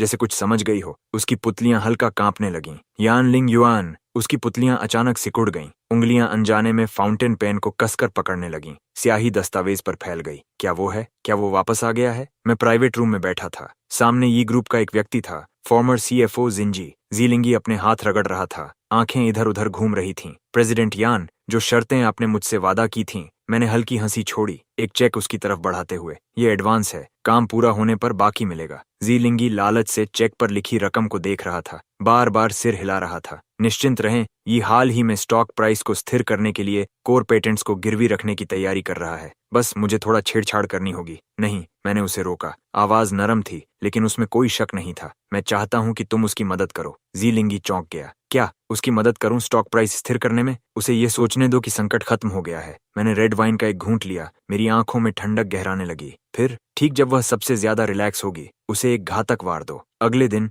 ई ने स्टॉक प्राइस को अचानक रिकवर होते देखा। उसकी भौहें कसकर सिकुड़ गईं। पता चला कि उसके डायरेक्टर जी ने कुछ ऑर्गेनाइजेशन से कांटेक्ट करके कैपिटल इंजेक्ट करवाया है। असिस्टेंट रिपोर्ट देने आया। जी लिंगी। ये कुछ पल चुप रही, फिर ठंडे स्वर में हंस पड़ी। वह ये कनेक्शंस कहाँ से लाया? असिस्टेंट ने सिर हिलाया। पता नहीं, लेकिन कैपिटल सच में आ गया है। फिलहाल हमारा दबाव कम हो गया है। याजू एक खिड़की के पास चली गई। शहर रात में रोशनी से जगमगा रहा था। उसे बस कुछ गलत महसूस हो रहा था। जाओ, उसकी जांच करो। वह मुड़ी। उसके चेहरे पर स्टॉक प्राइस बढ़ने की कोई राहत नहीं थी। साफ पता करो कि जिंजी ने किन ऑर्गेनाइजेशन से कांटेक्ट किया। जल्दी करो। खिड़की के बाहर रात गहरी थी, जैसे तूफान से पहले की शांति। मैंने एलजेई द्वारा दिया गया दस्तावेज लिया, उसे देखा और हल्का हंसा। ये सच में शक कर रही है। लिंशी ने भौं उठाई। क्या जाल बंद करना है? अभी थोड़ा इंतजार करो। मैंने दस्तावेज बंद किया। नजर खिड़की के बाहर रात के आसमान पर टिक गई। मैं चाहता हूं कि वह खुद मेरे पास आकर गिड़गिड़ाए, जैसे मैं कभी उससे वापस मुड़ने की भीख मांगता था। हकीकत ने साबित किया, यूविस का अंदेशा गलत नहीं था। जब वाइज ग्रुप का स्टॉक प्राइस धीरे धीरे स्थिर हुआ, वही ऑर्गेनाइजेशंस जैसे पहले से तय हो एक साथ कैपिटल वापस खींचने लगे। वाइज ग्रुप का स्टॉक प्राइस अनियंत्रित रूप से गिर गया, यहाँ तक कि एक रिकॉर्ड लो तक पहुंच गया। ये जुअर फर्श से छत तक की खिड़की के सामने खड़ी थी। उसके हाथ धीरे धीरे कसते जा रहे थे। असिस्टेंट पीछे खड़ा था, जोर से सांस लेने की भी हिम्मत नहीं कर रहा था। जी लिंगी का क्या हुआ? उससे अब कांटेक्ट नहीं हो पा रहा। यह शब्द जैसे ही निकले, ऑफिस में मौत जैसी खामोशी छा गई। असिस्टेंट के माथे का पसीना पोंछने पर भी नहीं रुक रहा था। उसने जो पता लगाया था, उसे याद करते हुए बस यही लगा कि एक बार बोल दिया तो उसका करियर भी खत्म हो सकता है। उन ऑर्गेनाइजेशंस के ओनर्स का पता चला। आखिरकार वह पल आ ही गया। असिस्टेंट ने आंखें बंद कीं, हाथ में पकड़ा दस्तावेज डेस्क पर रख दिया। प्रेसिडेंट येई, जांच में पता चला है कि जो कैपिटल इंजेक्शन ऑर्गेनाइजेशंस हैं, वे अलग अलग कंपनियों के तहत हैं, लेकिन वे सभी कंपनियां लाई के नाम पर हैं। यीवी ने यह सुनते ही एक अजीब सी राहत महसूस की, जैसे उसे पहले से अंदाजा था। उसकी इंट्यूशन ने उसे बताया, लाई ही यनलिंग युएन है। यानलिंग युआन वापस आ चुका है, उससे बदला लेने के लिए। जब ऐसा है, यूई लाई कंपनी की बिल्डिंग के नीचे खड़ी थी। उसका सूट थोड़ा सिकुड़ा हुआ, आंखें खून से भरी हुई। वह यहाँ 3 दिनों से इंतजार कर रही थी। रिसेप्शनिस्ट ने शालीन लेकिन ठंडे तरीके से उसकी हर अपॉइंटमेंट को ठुकरा दिया। सिक्योरिटी हर बार उसे रोक देती जब वह अंदर घुसने की कोशिश करती, लेकिन अब वह और सहन नहीं कर सकती थी। रास्ते से हटो। उसकी आवाज धीमी और डरावनी थी। गार्ड को प्रतिक्रिया करने का भी समय नहीं मिला। यूई ने उसे जोर से धक्का दिया, सीधे एलिवेटर की तरफ बढ़ गई। आज उसे यानलिंग युएन से मिलना ही था। टॉप फ्लोर ऑफिस का दरवाजा जोर से खुला। मैं फर्श से छत तक की खिड़की के सामने बैठा था, पीठ उसकी तरफ, हाथ में पेन से दस्तावेज पर एक तेज लाइन खींच रहा था। प्रेसिडेंट ये मैंने सिर नहीं घुमाया। आवाज शांत थी। किसी और की कंपनी में घुसना, मैं पुलिस बुला सकता हूँ। यी की सांस अटक गई। यह आवाज उसने अनगिनत बार सपनों में सुनी थी, अब इतनी पास, फिर भी एक अजनबी की तरह ठंडी। लिंग युआन। वह भारी आवाज में आगे बढ़ी। मैं आखिरकार मुड़ा। पीछे से आती धूप ने मेरी लंबी आकृति को उभारा। मैं और भी ज्यादा हैंडसम हो गया था। बस वह शख्स जो कभी उसे पकड़कर प्यार का इजहार करता था, अब गायब हो चुका था। मैं हूँ, मैंने सुधारा, डेस्क पर रखे नेम प्लेट पर उंगली हल्के से टैप करते हुए। या तुम मुझे प्रेसिडेंट यान कह सकती हो। ई का सीना तेजी से उठ गिर रहा था। मैंने जायू का मामला पूरी तरह जांच लिया है। वह जल्दी से मेरे पास आई, हाथ मेरे डेस्क पर टिकाए। वह खुद ही सब कर रहा था। वो सारे सीन मुझे धोखा दे रहे थे। मुझे सच में लगा था कि उस साल का थग तुम्हारे द्वारा उसे नुकसान पहुंचाने के लिए भेजा गया था। मैं चुपचाप उसे देखता रहा। मेरी आंखों में कोई लहर नहीं थी। यूई की आवाज धीमी होती गई। अगर मुझे पता होता कि वह तुम थे तो मैं अचानक हंस पड़ा। कैसे तुमने मुझे अपने हाथों से उस ऊंचे प्लेटफॉर्म से धक्का दिया? कैसे तुमने मेटल रॉड से मेरी पसलियां तोड़ी? या कैसे तुमने मेरी उंगलियों को कुचल दिया? मैंने रिमोट उठाया, एक बार दबाया। ऑफिस में स्क्रीन धीरे धीरे नीचे उतरने लगी। इमेज में बोरा नीचे फिसला। मेरा खून से सना पीला चेहरा दिखाई दिया। यूई ठंडी नजरों से उसे देखती खड़ी रही। चू उसके पीछे खड़ा था, होठों पर एक घमंडी मुस्कान टंगी हुई। जब मेटल रॉड नीचे गिरी, मेरा सिकुड़ता हुआ शरीर और दर्द भरी कमजोर चीखें साफ सुनाई दे रही थीं। याई का चेहरा एक पल में पीला पड़ गया। और सुनना है? मैंने ठोड़ी टिकाते हुए हल्के लहजे में कहा। मेरे पास और भी बहुत है, जैसे वो हिस्सा जब तुमने शू को गले लगाया था और उसे हस्बैंड कहा था। ये कुछ बोल ही नहीं पाई। अगले ही पल उसके घुटने जोर से जमीन से टकराए। I am sorry. उसकी आवाज कांप रही थी। उंगलियां मेरी डेस्क के किनारे को कसकर पकड़ रही थीं। मैंने नीचे झुककर उसे देखा। अचानक सब कुछ बेहद हास्यास्पद लगा। कभी ऊंचाई पर बैठी यूई अब मेरे सामने ऐसे घुटनों पर थी जैसे अपना मालिक खो चुका कोई कुत्ता। येई ने आंखें कसकर बंद कर लीं। लंबी खामोशी के बाद उसने सिर उठाया। लिनुएन, क्या चाहती हो तुम कि मैं तुम्हें माफ कर दूं? मैंने ड्रॉर से एक डॉक्यूमेंट निकाला और उसके सामने सरका दिया। ये group share acquisition agreement, sign करो। मैंने धीमे स्वर में कहा। तुम्हारे हाथ में जितने भी शेयर्स हैं, मैं उन्हें मार्केट प्राइस पर खरीद लूंगी। वह जड़ हो गई। तुम्हें अपना ग्रुप चाहिए? नहीं। मैं खड़ी हुई। लेदर शूज की आवाज मार्बल फ्लोर पर गूंज उठी। मैं झुककर उंगलियों से कॉन्ट्रैक्ट पर हल्के से टैप करने लगी। मुझे चाहिए कि तुम खुद अपनी आय ग्रुप मुझे सौंपो और फिर बेबस होकर देखो कि मैं उसे टुकड़ों में बर्बाद करती हूँ। यूई की कांपती उंगलियां कॉन्ट्रैक्ट को छू रही थीं। वह जानती थी इसका मतलब क्या है। अगर वह सौंप देती है तो सालों की लेगेसी किसी और की हो जाएगी। अगर नहीं देती तो मुझे वापस पाने का मौका हमेशा के लिए खत्म। मैं उसे संघर्ष करते देख रही थी, लेकिन अब सब कुछ मुझे बेजान लग रहा था। मैं तुम्हें 3 दिन देती हूँ सोचने के लिए। मैं मुड़ी और फ्लोर टू सीलिंग विंडो की तरफ चल दी। मेरी पीठ ठंडी और दूर थी। लेकिन ये मत भूलो अभी कि तुम में मुझसे नेगोशिएट करने का कोई हक नहीं है। ये ग्रुप के टॉप फ्लोर कॉन्फ्रेंस रूम में फ्लोर टू सीलिंग विंडो के बाहर पूरी सिटी की चमकती रोशनी फैली थी। मैं टेबल के हेड पर बैठी थी। उंगलियां सतह पर हल्के से टैप कर रही थीं। मेरे सामने एसेट डिवीजन अग्रीमेंट्स के ढेर पड़े थे। दोनों तरफ बैठे सीनियर मैनेजर्स जो कभी यी के आदेशों पर झुकते थे, अब सिर झुकाए चुप बैठे थे, जैसे सांस लेने की भी आवाज दबा रहे हों। न्यू एनर्जी डिवीजन बेच दो, मेडिकल सेक्टर लाइन ग्रुप में मर्ज कर दो, बाकी खाली शेल छोड़ दो। मेरी आवाज शांत थी, जैसे मौसम की बात कर रही हूँ। सीएफओ ने सावधानी से पूछा, प्रेसिडेंट यान, तो वी ग्रुप ब्रांड का क्या? मैंने ऊपर देखा। होठों पर ठंडी मुस्कान उभरी। ये ग्रुप। मैं धीरे धीरे खड़ी हुई। जूतों की आवाज मार्बल पर गूंजती हुई, जैसे किसी चेतावनी की घंटी। आज से ये नाम खत्म। मैंने आखिरी डॉक्यूमेंट यूए की तरफ बढ़ा दिया, जो पूरे समय चुप थी। डॉक्यूमेंट उसके सामने सरक गया। कवर पर साफ लिखा था, नोटिस ऑफ पोजीशन एडजस्टमेंट। वह जनरल मैनेजर तो बनी रही, लेकिन सारे डिसीजन मेकिंग पावर्स छीन लिए गए और अब उसे हर दिन मुझे रिपोर्ट देनी थी। यूई ने उसे घूरा। उंगलियां हल्के से कांप रही थीं, लेकिन उसने उसे उठाया नहीं। मैंने उसे देखा और हंस पड़ी। क्या हुआ प्रेसिडेंट, ये संतुष्ट नहीं हो? पूरा कॉन्फ्रेंस रूम सन्नाटे में डूबा था। यूई ने धीरे से सिर उठाया। उसकी काली आंखें, जो कभी बाज की तरह तेज थीं, अब फीकी और बेजान थीं, जैसे सारी जिंदगी निकल चुकी हो। कुछ सेकंड की खामोशी के बाद उसने फाउंटेन पेन उठाया और साइन कर दिया। प्रेसिडेंट, ये आपकी डेली रिपोर्ट। सेक्रेटरी ने फाइल उसके सामने रखी। आवाज में सम्मान था, लेकिन आंखों में दया साफ दिख रही थी। यूई ने फाइल खोली। ई ग्रुप मेंटेनेंस प्रोग्रेस रिपोर्ट। उसमें डिटेल में लिखा था कि कंपनी का साइन दिन में कितनी बार साफ हुआ, ऑफिस प्लांट्स को कब पानी दिया गया, रिसेप्शन पर कितने विजिटर्स आए। उसने आंखें बंद की, फिर अपना नाम साइन कर दिया। ये मेरी शर्त थी, उसे हर दिन ये साइन करना था ताकि साबित हो कि वह इस खाली कंपनी को अब भी चला रही है। एक आउटडोर कैफे में मैं अपनी प्लेट में स्टेक काटने में व्यस्त थी। चाकू पोर्सलेन प्लेट पर फिसलते हुए एक हल्की सी आवाज कर रहा था, तुम्हारा स्टेक काटने का अंदाज अभी भी उतना ही सैवेज है। लिंशी हल्के से हंसी, मेरा प्लेट उठाकर बड़े स्वाभाविक तरीके से छोटे छोटे टुकड़ों में काटने लगी, जैसे किसी दुश्मन को डिसेक्ट कर रही हो। मैंने भौं उठाई, शायद यही सही है। लिंशी ने प्लेट वापस सरका दी, उसकी उंगलियां हल्के से मेरे हाथ के पीछे छू गईं। बदले का स्वाद कैसा है? मैंने झील की तरफ देखा, जहां सूरज की रोशनी पानी पर टूटकर हजारों सुनहरे टुकड़ों में बिखर रही थी। मेरी कल्पना से ज्यादा खाली। मैंने धीरे से कहा। लिंडी मेरी साइड प्रोफाइल को देखती रही, फिर अचानक बोली, आज रात एक एस्ट्रोनॉमी एग्जीबिशन है, चलोगे? वह हल्का मुस्कुराई। तुमने कहा था बचपन में तुम्हें सबसे ज्यादा स्टारगेजिंग पसंद है। मैं चौंक गया। ये बात मैंने बहुत पहले एक नशे भरी रात में कही थी। मुझे उम्मीद नहीं थी कि उसे याद होगा। प्लैनेटेरियम के स्टारी डोम के नीचे मैं ऊपर देख रहा था, जहां सिम्युलेटेड गैलेक्सी धीरे धीरे घूम रही थी। लिंडजी मेरे पीछे खड़ी थी, मेरी पीठ को देखते हुए।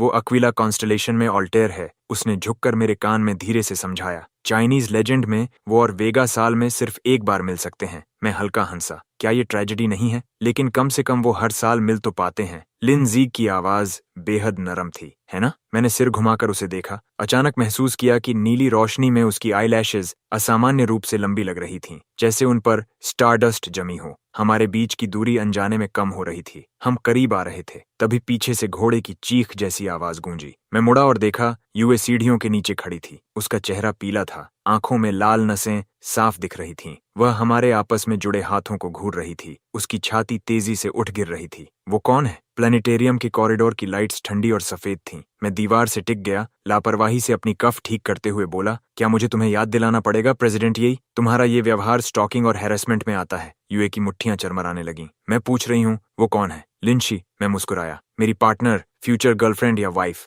जैसा तुम समझो। वाइफ शब्द जैसे सीधे ईवी के दिल में चाकू बनकर घुस गया। वह दौड़कर आई और मेरी कलाई पकड़ ली। हमारा अभी डिवोर्स नहीं हुआ। मैंने नीचे उसकी पकड़ को देखा और हंस पड़ा। डिवोर्स? ये मत भूलो, हमारा मैरिज सर्टिफिकेट नकली था। मैंने धीरे से अपना हाथ छुड़ाया, फोन खोला और एक डॉक्यूमेंट उसके सामने कर दिया। Marriage registration invalid. क्या याद दिलाऊं? मैं उसके कान के पास झुक गया। मेरी आवाज जहर उगलते सांप जैसी थी। तुम्हारा असली हस्बैंड अभी जेल में है। कि एक कदम पीछे डगमगा गई, जैसे सारी ताकत निकल गई हो। लिन, वह शैडोज से बाहर आई, एक हाथ जेब में, दूसरा मेरे हाथ को थामे हुए। मिस या, उसकी आवाज शांत थी, अगर आपने मेरे बॉयफ्रेंड को परेशान करना जारी रखा तो मैं रिस्ट्रेनिंग ऑर्डर के लिए अप्लाई करूंगी। मिस यी ने मेरे हाथ पर रखे उसके हाथ को देखा और अचानक उसे याद आया, कभी वो भी ऐसे ही थी। स्कूल के चेरी ब्लॉसम्स के नीचे सबके सामने घोषणा करते हुए, यन लिन युएन मेरा है, कोई उसे छू नहीं सकता। अब रोल्स बदल चुके थे। अब वो खुद वार्निंग सुन रही थी और पहली बार समझ रही थी कि दिल मरोड़ने वाला दर्द कैसा होता है। वापसी के रास्ते कार में मैं खिड़की के बाहर तेजी से पीछे छूटते शहर को देख रहा था और अचानक बोल पड़ा, क्या मैं अभी बहुत क्रूल था? लिंची एक हाथ से स्टीयरिंग व्हील पकड़े थी, दूसरे से मेरे हाथ को ढक लिया। उसने तुम्हारे साथ जो किया उसके मुकाबले ये तो इंटरेस्ट भी नहीं है। मैंने हमारे जुड़े हाथों को देखा और अचानक महसूस किया, पता नहीं कब से, लेकिन अब सिर्फ रिवेंज ही मुझे जिंदा नहीं रख रहा था। सनरूफ धीरे धीरे खुला, ऊपर तारों भरा आसमान दिखने लगा। लिंसे की आवाज रात की हवा में घुलकर आई, देखो वेगा। मैंने ऊपर देखा और पहली बार महसूस किया कि तारों भरा आसमान अकेलापन नहीं देता। हमसे थोड़ी दूर पीछे अंधेरे में खड़ी यूए हमें देख रही थी। लिन युएन, तुम मुझसे नाराज हो ना? उसकी आंखें अंधेरी थीं, जैसे उसने कोई फैसला कर लिया हो। अचानक बारिश शुरू हो गई। आई ग्रुप बिल्डिंग के सामने की कंक्रीट जमीन बारिश से चमकने लगी। यूए बारिश में घुटनों के बल बैठी थी। उसका सूट पूरी तरह भीग चुका था, लंबे बाल उसके माथे से चिपके थे, उसके घुटने पानी में डूबे थे, लेकिन वह जिद्दी नजरों से टॉप फ्लोर की रोशनी वाली खिड़की को घूर रही थी। मैं जानता था, वह जानती थी कि मैं वही हूँ। लिनुएन। उसकी आवाज भारी थी, लगभग गरजती हुई बिजली में डूबती हुई। मैं तुमसे भीख मांगती हूँ, बस एक बार मुझसे मिल लो। बिल्डिंग के रिवॉल्विंग डोर्स धीरे धीरे खुले। कुछ सिक्योरिटी गार्ड्स काले अम्ब्रेलाज लिए बाहर आए। आगे खड़े कैप्टन ने कहा, प्रेसिडेंट लिन ने कहा है, अगर आप ऐसे ही जारी रखती हैं तो हमें कोर्सिव मेजर्स लेने पड़ेंगे। ये हल्का मुस्कुराई। बारिश का पानी उसकी ठोड़ी से टपक रहा था। तो उसे कहो खुद नीचे आए और मुझे भगा कर दिखाए। गार्ड्स ने एक दूसरे को देखा, बेबस होकर वॉकी टॉकी उठाकर इंस्ट्रक्शंस मांगे। दूसरी तरफ से कुछ कहा गया। गार्ड्स हिचकिचाए, फिर एक दूसरे को देखकर अंदर से एक बाल्टी पानी ले आए। अगले ही पल ऊपर से बर्फ मिले ठंडे पानी की पूरी बाल्टी सीधे यूई के सिर पर उड़ेल दी गई। हड्डियों को चीर देने वाली ठंड एक झटके में उसके अंदर तक उतर गई। उसके होंठ तुरंत बेरंग हो गए, पूरा शरीर बेकाबू कांपने लगा। टॉप फ्लोर की खिड़की के सामने खड़ा मैं ये सब ठंडे भाव से देख रहा था। ब्लूटूथ ईयरपीस पर हल्के से टैप करते हुए बोला, यायुए, क्या तुम्हें लगता है ये सफरिंग वाला एक्ट मुझ पर काम करेगा? जब तुमने मेरी हड्डियां तोड़ी थीं, तब मुझे घुटनों पर गिरकर भीख मांगने का मौका भी नहीं मिला था। अगली सुबह जल्दी यूई एक होटल रूम में जागी और पाया कि उसके सारे क्रेडिट कार्ड्स लॉक हो चुके हैं। उसका फोन पागलों की तरह वाइब्रेट कर रहा था। स्क्रीन पर बैंक मैनेजर के मिस्ड कॉल्स भरे थे। उसने तुरंत कॉल बैक किया। दूसरी तरफ की आवाज गंभीर थी, मिस यी, आपके पर्सनल अकाउंट्स क्रॉसबेयर पेमेंट सिस्टम द्वारा फ्रीज कर दिए गए हैं, जिसमें आपके ओवरसीज ट्रस्ट फंड्स भी शामिल हैं। यू की उंगलियां फोन को कसकर पकड़ते पकड़ते सफेद पड़ गईं। मैं उसे धीरे धीरे डेड एंड की तरफ धकेल रहा था। अब उसके एसेट्स फ्रीज थे। वह होटल का खर्च भी नहीं उठा सकती थी। वह अचानक हल्के से हंसी, एक ऐसी हंसी जैसे रेत आपस में रगड़ खा रही हो। लिन युएन, तुम सच में मुझे कोई रास्ता नहीं छोड़ रहे, लेकिन मेरा रिवेंज अभी खत्म नहीं हुआ था। ग्रुप के ऑल हैंड्स मीटिंग में मैं हेड सीट पर बैठा था। उंगलियां टेबल पर हल्के से टैप कर रही थीं। आज एक स्पेशल सेगमेंट है, मैंने धीरे से कहा, नीचे बैठे लोगों को मुस्कुराकर देखते हुए। आइए वेलकम करें प्रेसिडेंट यी को, जो सबके लिए एक मॉडल बिजनेस ऐसे पढ़ेंगी। ये कोने में खड़ी थी। उसका चेहरा पीला था। हाथ में कसकर पकड़े हुए कुछ पीले पड़े कागज थे। वो वही लव लेटर था जो उसने मुझे 18 की उम्र में लिखा था। हर पेज में उसकी सच्ची कस्में भरी थीं। पढ़ो, मैंने नरमी से कहा, ताकि सब प्रेसिडेंट यी की राइटिंग स्टाइल से सीख सकें। पूरा हॉल खामोश था। यूए की उंगलियां हल्के से कांपीं, लेकिन उसने पहला पेज खोल लिया। लिन युएन, आज तुम्हें व्हाइट शर्ट में देखकर मेरा दिल इतनी तेजी से धड़का कि लगा मैं मर जाऊंगी। उसकी आवाज सूखी थी। तीसरे पेज तक पहुंचते पहुंचते उसका गला बुरी तरह कांपने लगा। जब मैं 22 की हो जाऊंगी तो हम शादी करेंगे, ठीक है? मैं तुम्हें पूरी जिंदगी प्यार करूंगी, सिर्फ तुम्हें। उसकी आवाज इतनी भारी थी कि मुश्किल से सुनाई दे रही थी, लेकिन उसने पूरे 20 सालों के लेटर्स शब्द शब्द पढ़ डाले। आखिरी लाइन खत्म होते ही पूरा हॉल कब्र जैसा शांत हो गया। कुछ फीमेल एम्प्लॉयज की आंखें नम थीं, लेकिन मेरे होठों पर मुस्कान बनी रही और मैंने उसके खत्म करते ही ताली भी बजाई। Excellent acting. अफसोस, सब झूठ था। यूई ने अचानक सिर उठाया। उसकी आंखों की गहराई में कुछ पूरी तरह टूट चुका था। इस इंसिडेंट ने कंपनी के अंदर बड़ा हंगामा खड़ा कर दिया। लिंशी दरवाजा खोलकर अंदर आई, एक फाइल जोर से डेस्क पर फेंकी। पेपर्स फैल गए, ऊपर मेडिकल रिकॉर्ड साफ दिख रहा था। यूई, सिवियर डिप्रेशन और गैस्ट्रिक ब्लीडिंग के सिम्टम्स, इसे देखो। लिंशी की आवाज बर्फ जैसी ठंडी थी। अगर ये चलता रहा तो वो मर जाएगी। मैंने नीचे अपनी उंगलियों की तरफ देखा। अनजाने में उन्हें हल्का मोड़ लिया, लेकिन तुरंत खुद को संभाल लिया। मैंने कॉफी उठाई, एक एसआई पी लिया। आवाज बिल्कुल बेपरवाह थी। तो क्या? लिंशी मुझे घूरती रही, फिर अचानक हंसी, लेकिन वो मुस्कान उसकी आंखों तक नहीं पहुंची। तो लिनुएन, तुम ऐसे कब बन गए? वह एक कदम आगे बढ़ी। पतली उंगलियां मेडिकल रिकॉर्ड पर थपथपाते हुए भारी आवाज पैदा कर रही थीं। उससे सब कुछ छीन लेना काफी नहीं था। उसे कुत्ते की तरह हर दिन रिपोर्ट करने पर मजबूर करना काफी नहीं था। अब तुम उसे आईसीयू में जाते देखना चाहते हो, तभी सेटिस्फाइड होगे? मेरी आईलैशेस हल्के से कांप गईं। मेरे हाथ में पकड़ा कॉफी कप थोड़ा गर्म हो गया था। मैंने उसे मजबूर नहीं किया। ये वही सजा है जिसकी वो हकदार है। सच में? लिंडसी अचानक झुक गई। दोनों हाथ मेरी कुर्सी के आर्मरेस्ट्स पर टिकाकर मुझे उस तंग जगह में कैद कर लिया। तो फिर मेरी तरफ देखने की हिम्मत क्यों नहीं हो रही? मेरी सांस अटक गई। लिंडसी की आवाज धीमी हो गई, जिसमें एक अजीब सा इशारा छुपा था। यन लिन युएन, क्या सच ये है कि तुमने उसे अब तक छोड़ा ही नहीं? ऑफिस में सन्नाटा छा गया। बाहर खिड़की पर बारिश ऐसे पड़ रही थी जैसे कोई काउंटडाउन चल रहा हो। मैंने कप नीचे रखा। टेबल से टकराने की हल्की आवाज गूंजी। मैंने नहीं, लिंडसे हिली नहीं, वही दबाव भरी मुद्रा बनाए रखी। उसकी नजरें मेरे चेहरे को चाकू की तरह काट रही थीं। तो फिर मान क्यों नहीं लेते कि तुम हद से आगे बढ़ चुके हो? मैं अचानक खड़ा हो गया, लगभग उसके सामने आमने सामने। लिंशी, तुम जानती हो मेरे साथ क्या हुआ था? तुम जानती हो उसने? मैं जानती हूँ। लिंची ने बीच में रोका। उसकी आवाज अचानक नरम हो गई। लेकिन अभी के तुम और उस वक्त की यूई में फर्क क्या है? ये शब्द जैसे सीधे चेहरे पर थप्पड़ थे। मैं एक कदम पीछे लड़खड़ा गया। सीना तेजी से उठने लगा। सही, मैं कब ऐसा बन गया? मेरी आवाज रुक गई। लिंच ने हल्की सांस भरी, हाथ बढ़ाकर मेरे गाल को छुआ। अगर नफरत की आग ज्यादा देर तक जले तो वो तुम्हें भी जला देती है। मैंने आंखें बंद कर लीं। एक आंसू चुपचाप गिर गया। तभी धड़ाम, ऑफिस का दरवाजा जोर से खुला। सेक्रेटरी घबराई हुई अंदर आई। प्रेसिडेंट यान, ग्रुप के ओल्ड गार्ड ने 3 प्राइवेट इक्विटी फंड्स के साथ अलायंस कर लिया है। वो हमारी कंपनी के आउटस्टैंडिंग शेयर्स को मलिशियस तरीके से एक्वायर कर रहे हैं। मैं तुरंत संभल गया। कब से? बस आधे घंटे पहले। उन्होंने ऑलरेडी 12% शेयर्स जमा कर लिए हैं और अभी भी खरीद रहे हैं। सेक्रेटरी ने टैबलेट आगे किया। ये रहा रिंग लीडर। स्क्रीन पर ये ग्रुप का फॉर्मर CFO इंटरव्यू दे रहा था, चेहरे पर खतरनाक मुस्कान। एल्विस एक्विजिशन मेथड्स पहले से ही कंट्रोवर्शियल थे। हम बस गड़बड़ी साफ कर रहे हैं, जो हमारा है वो वापस ले रहे हैं। मैंने मुट्ठियां भींच लीं, नाखून हथेलियों में ढंस गए। जी लिंगी, वही CFO जिसे मैंने ब्राइब देकर डबल एजेंट बनाया था। तुरंत काउंटर मेजर्स के लिए मीटिंग बुलाओ और फंडिंग सोर्स पता करो, मैंने ठंडे स्वर में आदेश दिया। जरूरत नहीं, लिंशी ने अचानक रोका। ये लिंगी शायद शुरू से ही तुम्हारे हाथ नहीं था। मैंने तेज नजर से उसकी तरफ देखा। क्या मतलब? लिंशी ने सिर हिलाया, आंखों में जटिलता थी। तुम सोचते थे वो तुम्हारा आदमी है? सबसे बड़ा सच ये है, वो किसी का नहीं है। वो सिर्फ अपने फायदे के लिए काम करता है। मेरा दिमाग तेजी से चलने लगा। अगर ऐसा है तो मामला जितना सोचा था उससे आसान है। मैंने तुरंत कोट उठाया। कार तैयार करो,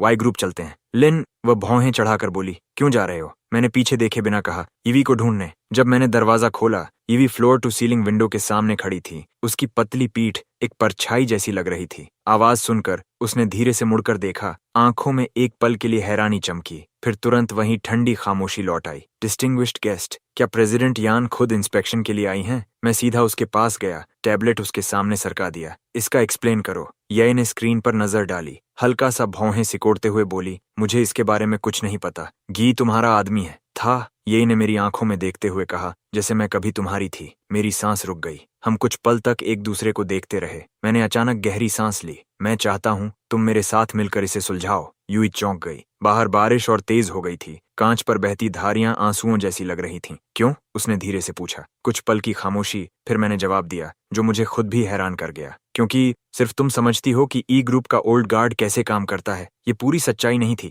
आधे से ज्यादा पुराने स्टाफ अब भी मेरे कंट्रोल में थे, लेकिन मैं ये नहीं मान सकता था कि उसका मेडिकल रिकॉर्ड देखने के बाद मेरे अंदर कुछ टूट गया था। ये मुझे लंबे समय तक देखती रही, फिर अचानक मुस्कुराई, थकी हुई लेकिन शांत मुस्कान। ठीक है। वह मुड़ी, ड्रॉर से एक फाइल निकाली और मुझे थमा दी। ये वाई ग्रुप के ओल्ड गार्ड के रिलेशनशिप नेटवर्क और उनकी वीकनेसेस हैं, जो मैंने कंपाइल की हैं। तुम्हारे लिए उन्हें कंट्रोल करने के लिए काफी है। मैंने डॉक्यूमेंट खोला, मेरी प्यूपल्स सिकुड़ गईं। ये फाइल बेहद डिटेल्ड थी और साफ था कि ये हाल ही में तैयार नहीं की गई थी। तुमने ये दिन पहले ही एंटिसिपेट कर लिया था। यूए ने कोई जवाब नहीं दिया, बस कोट रैक से अपना सूट जैकेट उतार लिया। चलते हैं, जब तक मुझे याद है कि प्रेसिडेंट कैसे बनना है। यी की पीठ सीधी थी, जैसे उसके पुराने दिनों की धार एक पल के लिए वापस आ गई हो। शायद ये आखिरी चीज थी जो वो उसके लिए कर सकती थी। ये ग्रुप के कॉन्फ्रेंस रूम में मैंने आखिरी डॉक्यूमेंट लंबी टेबल के अंत में सरका दिया। आपकी सेवरेंस पे ट्रांसफर कर दी गई है। मैंने चारों तरफ बैठे पुराने लोगों को देखा। आवाज शांत थी। आज से ये ग्रुप और आप सबका कोई संबंध नहीं रहेगा।